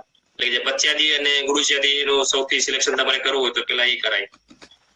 અને એની સાથે જો છે ખાલી ક્વાદ ન આપતા આની સાથે તમે સંસમની વટી એટલે કે ગુરુચી ઘનવટી અને અશ્વગંધા એ પણ આની સાથે આપણે આપી શકીએ છીએ. એનું સારું છે અશ્વગંધા એટલા માટે કેમ કે ઇમ્યુનિટી માટે જે છે એ ગુરુચી અને અશ્વગંધા બે સાથે આપીએ તો સારું રિઝલ્ટ મળે છે. બીજા એક બેન ને સવાલ છે, અનુરાધા બેન સભરવાલ. हेलो, हाँ बोलो. जी सर, मुझे पूछना था आर्थराइटिस के लिए क्या लेना चाहिए? आर्थराइटिस जो है कौन से स्टेज में, मतलब स्वेलिंग है कि स्वेलिंग नहीं है? स्वेलिंग स्पर्स है, एक्सरे कराया था तो स्पर्स थे और स्वेलिंग तो नहीं है उतना, पर बाहर से दिखने से रेडनेस या तो नहीं, ऐसा नहीं. हाँ, और आर्थराइटिस जो है कहाँ, नी जॉइंट में कहाँ है? एक्चुअली नी में, एंकल में और हिप जॉइंट में ना ये शुरू हो गया दर्द होना और वॉक करते हुए तकलीफ होती है. तो वो आर्थराइटिस है या रूमेटॉइड है? आपको कंफर्म करवाया? क्योंकि हाँ, आर्थराइटिस है, रूमेटॉइड नहीं है, ये कंफर्म कराया था. और में दर्द होता है. ओके, क्योंकि हिप जॉइंट में जनरली जो है आर्थराइटिस बहुत लेट होता है। उम्र कितनी है? 49। 49 आप कंफर्म करवाइए, क्योंकि आर्थराइटिस मुझे नहीं लगता कि हो सकता है 49। वेट कितना है? वेट मेरा है 79। आप खुद पेशेंट है, मतलब आपके बारे में पूछ रहे हैं? हाँ जी। कितना है आपका? 79 kg। ओके। कितना एज आपने बोला? 49। ओके। अच्छा, आपको ऐसे होता है कि सुबह में जो है आपको उंगलियों में दर्द हो या तो जकड़न हो? ऐसे थोड़ा सा होता है, मतलब इनिशियल स्टेजेस है ये। थोड़ा सा होता है कि थोड़ा होता है ऐसे मिडिल फिंगर पे ना थोड़ा सा अकड़न रहती है। हाँ, क्योंकि ये जो आप बोल रहे हैं ना आर्थराइटिस, ठीक है, आर्थराइटिस जो है आप एक्सरे में आर्थराइटिस आया हो, लेकिन हमारी कंडीशन जो है, आप जो जिस तरह से आप बात कर रहे हैं, जिस एज पे और जॉइंट और इसकी बात हो रही ना, इसमें आपको आमवात कंडीशन के ऊपर शिफ्ट हो रहा है, सिर्फ ये संधिवात नहीं है। आमवात कंडीशन के लिए जो है आमवात का आप प्रोटोकॉल ले सकते हैं 10 मूल, और उसमें थोड़ा सूठी, अगर आपका पित्त प्रकृति नहीं है, सूट होता है, तो उसमें आप थोड़ा 10 मूल बना के उसमें सूंठ डालिए। योगराज गुगुलू या तो आभा गुगुलू, सॉरी योगराज या तो केशर, दो में से कोई गुगुलू ले सकते हैं। योगराज गुगुल और या तो केशर और अदरवाइज केशोर। अच्छा, दो में से कोई भी गुगुलू ले सकते हैं। अगर बाहर से स्वेलिंग नहीं है, बाहर से स्वेलिंग नहीं है तो इतना आपको स्टिफनेस नहीं हो रहा है, तो आप जो है लोकल एप्लीकेशन ले सकते हैं। लोकल एप्लीकेशन में जो है महानारायण तेल महानारायण तेल का जो है लोकल एप्लीकेशन, और एक का जो है ऑयल, एक मिनट निकल गया था वो, सल्लकी, और प्लस एक जो है सल्लकी टेप करके, सल्लकी प्लस टेप आ रही है, शायद गुफिक फार्मा की है, सल्लकी प्लस। ये क्या है? टेबलेट है। टेबलेट, ठीक है। हाँ, सल्लकी प्लस गुफिक फार्मा का है। हाँ जी। तो ये आप करिए, और रेगुलर जो है आप गर्म पानी ही लीजिए, उसमें थोड़ा जो जरूरत पड़ता धनिया और सूंठ जिसको हम सूंठ बोलते हैं ना, सूंठ। हाँ जी, कितने ग्राम सौंठ डालूं? हाँ, अगर आप 1 लीटर बना रहे हैं, सौंफ नहीं, सौंठ। हाँ जी, सौंठ। अगर आप जो है 1 लीटर समझ 1 दिन का पानी आप बना रहे हैं ना, तो 1 दिन के पानी में जो है आपका आधा चम्मच से भी कम इतना सूंठ डालना है, मतलब आप समझ लीजिए 1 से 2 ग्राम, 2 ग्राम जितना। और साथ में धना 5 ग्राम, धना 5 से 10 ग्राम। मतलब धनिया होता है या धना दाल? धनिया का जो है आपका पूरा धनिया ना, धनिया को जो है आपको थोड़ा एक करना, क्रश कर देना है, कूट के जो डाल के थोड़ा पानी गर्म करके फिल्टर करके। कितना ग्राम सर धनिया? 5 से 10 ग्राम। 5 से 10 ग्राम, ये 1 दिन के पानी के लिए ना? 1 दिन पानी के लिए, और गर्म करना है, इसको डाल के गर्म करके फिल्टर करके लेना है। तो ये आपको रेगुलर लेना है। अगर आपको साथ में जो है ऐसे लगता है कब्ज वगैरह, अगर रेगुलर में, तो हरी तकी आप रेगुलर ले सकते हैं, गोमूत्र हरी तकी, अगर वो एडिशनल है, अगर जरूरत है तो ही, बाकी इतना काफी। इसे आप करिए, और रेगुलर जो है आपको दिन में सोना नहीं, इसमें आम बात में जो है आपको बहुत परहेजी रखनी होती है, मैंने आपको परहेजी के बारे में नहीं बताया है, लेकिन आपको वो करना होता है ना। तो दिन में सोना नहीं है, रात को देर तक जागना नहीं है, रात को देर में सोना नहीं है, मतलब सॉरी, रात को देर को खाना नहीं है, हो सके उतना जल्दी खा लेना है, और भी बहुत सारी चीजें हैं। रात को दही नहीं खाना है, रात को दही नहीं खाना है, मूंगफली मत खाइए, मूंगफली, फ्रिज की आइटम, फ्रिज वो तो नहीं करते हो, वो नहीं खाना है, ठीक है। और बारी बारी नहीं खाना है, आपको खाना जो है 2 बार खाइए, वो अच्छा है, उससे ज्यादा नहीं। हाँ जी, इतना आप बेसिक है, उसके बाद अगर जोर लगे तो हम और भी करेंगे। Okay, thank you so much. Mithilesh साहेब, બસ આપનો ખૂબ ખૂબ આભાર. પ્રશ્નોત્તરી પર રસપ્રદ રહીને સારી માહિતી આપી. Thank you. ખરેખર મને પણ બહુ મજા આવી. બધા લોકો જે લોકો આયુર્વેદ ની ડિગ્રી અથવા તો એની સાથે સેન્ટેલ નથી છતાં પણ આટલો રસ ધરાવે છે અને ખૂબ જ એટલે 40-50 તો એવરેજ થઈ જ જાય છે. 40-50 થઈ જ જાય. હા એમાં જમનાદાસ સોનભાઈ જે લોકો પ્રકૃતિ પ્રેમી અને આટલા મતલબ જોડેદાર છે. બેટરી છે ને બધા અમુક છે રેગ્યુલર હોય છે. બહુ સરસ કહેવાય, ખૂબ સરસ. ચાલો મજા આવી બધાને મળીને. જુલાઈ મહિનાથી ચાલુ છે. અને મને ખ્યાલ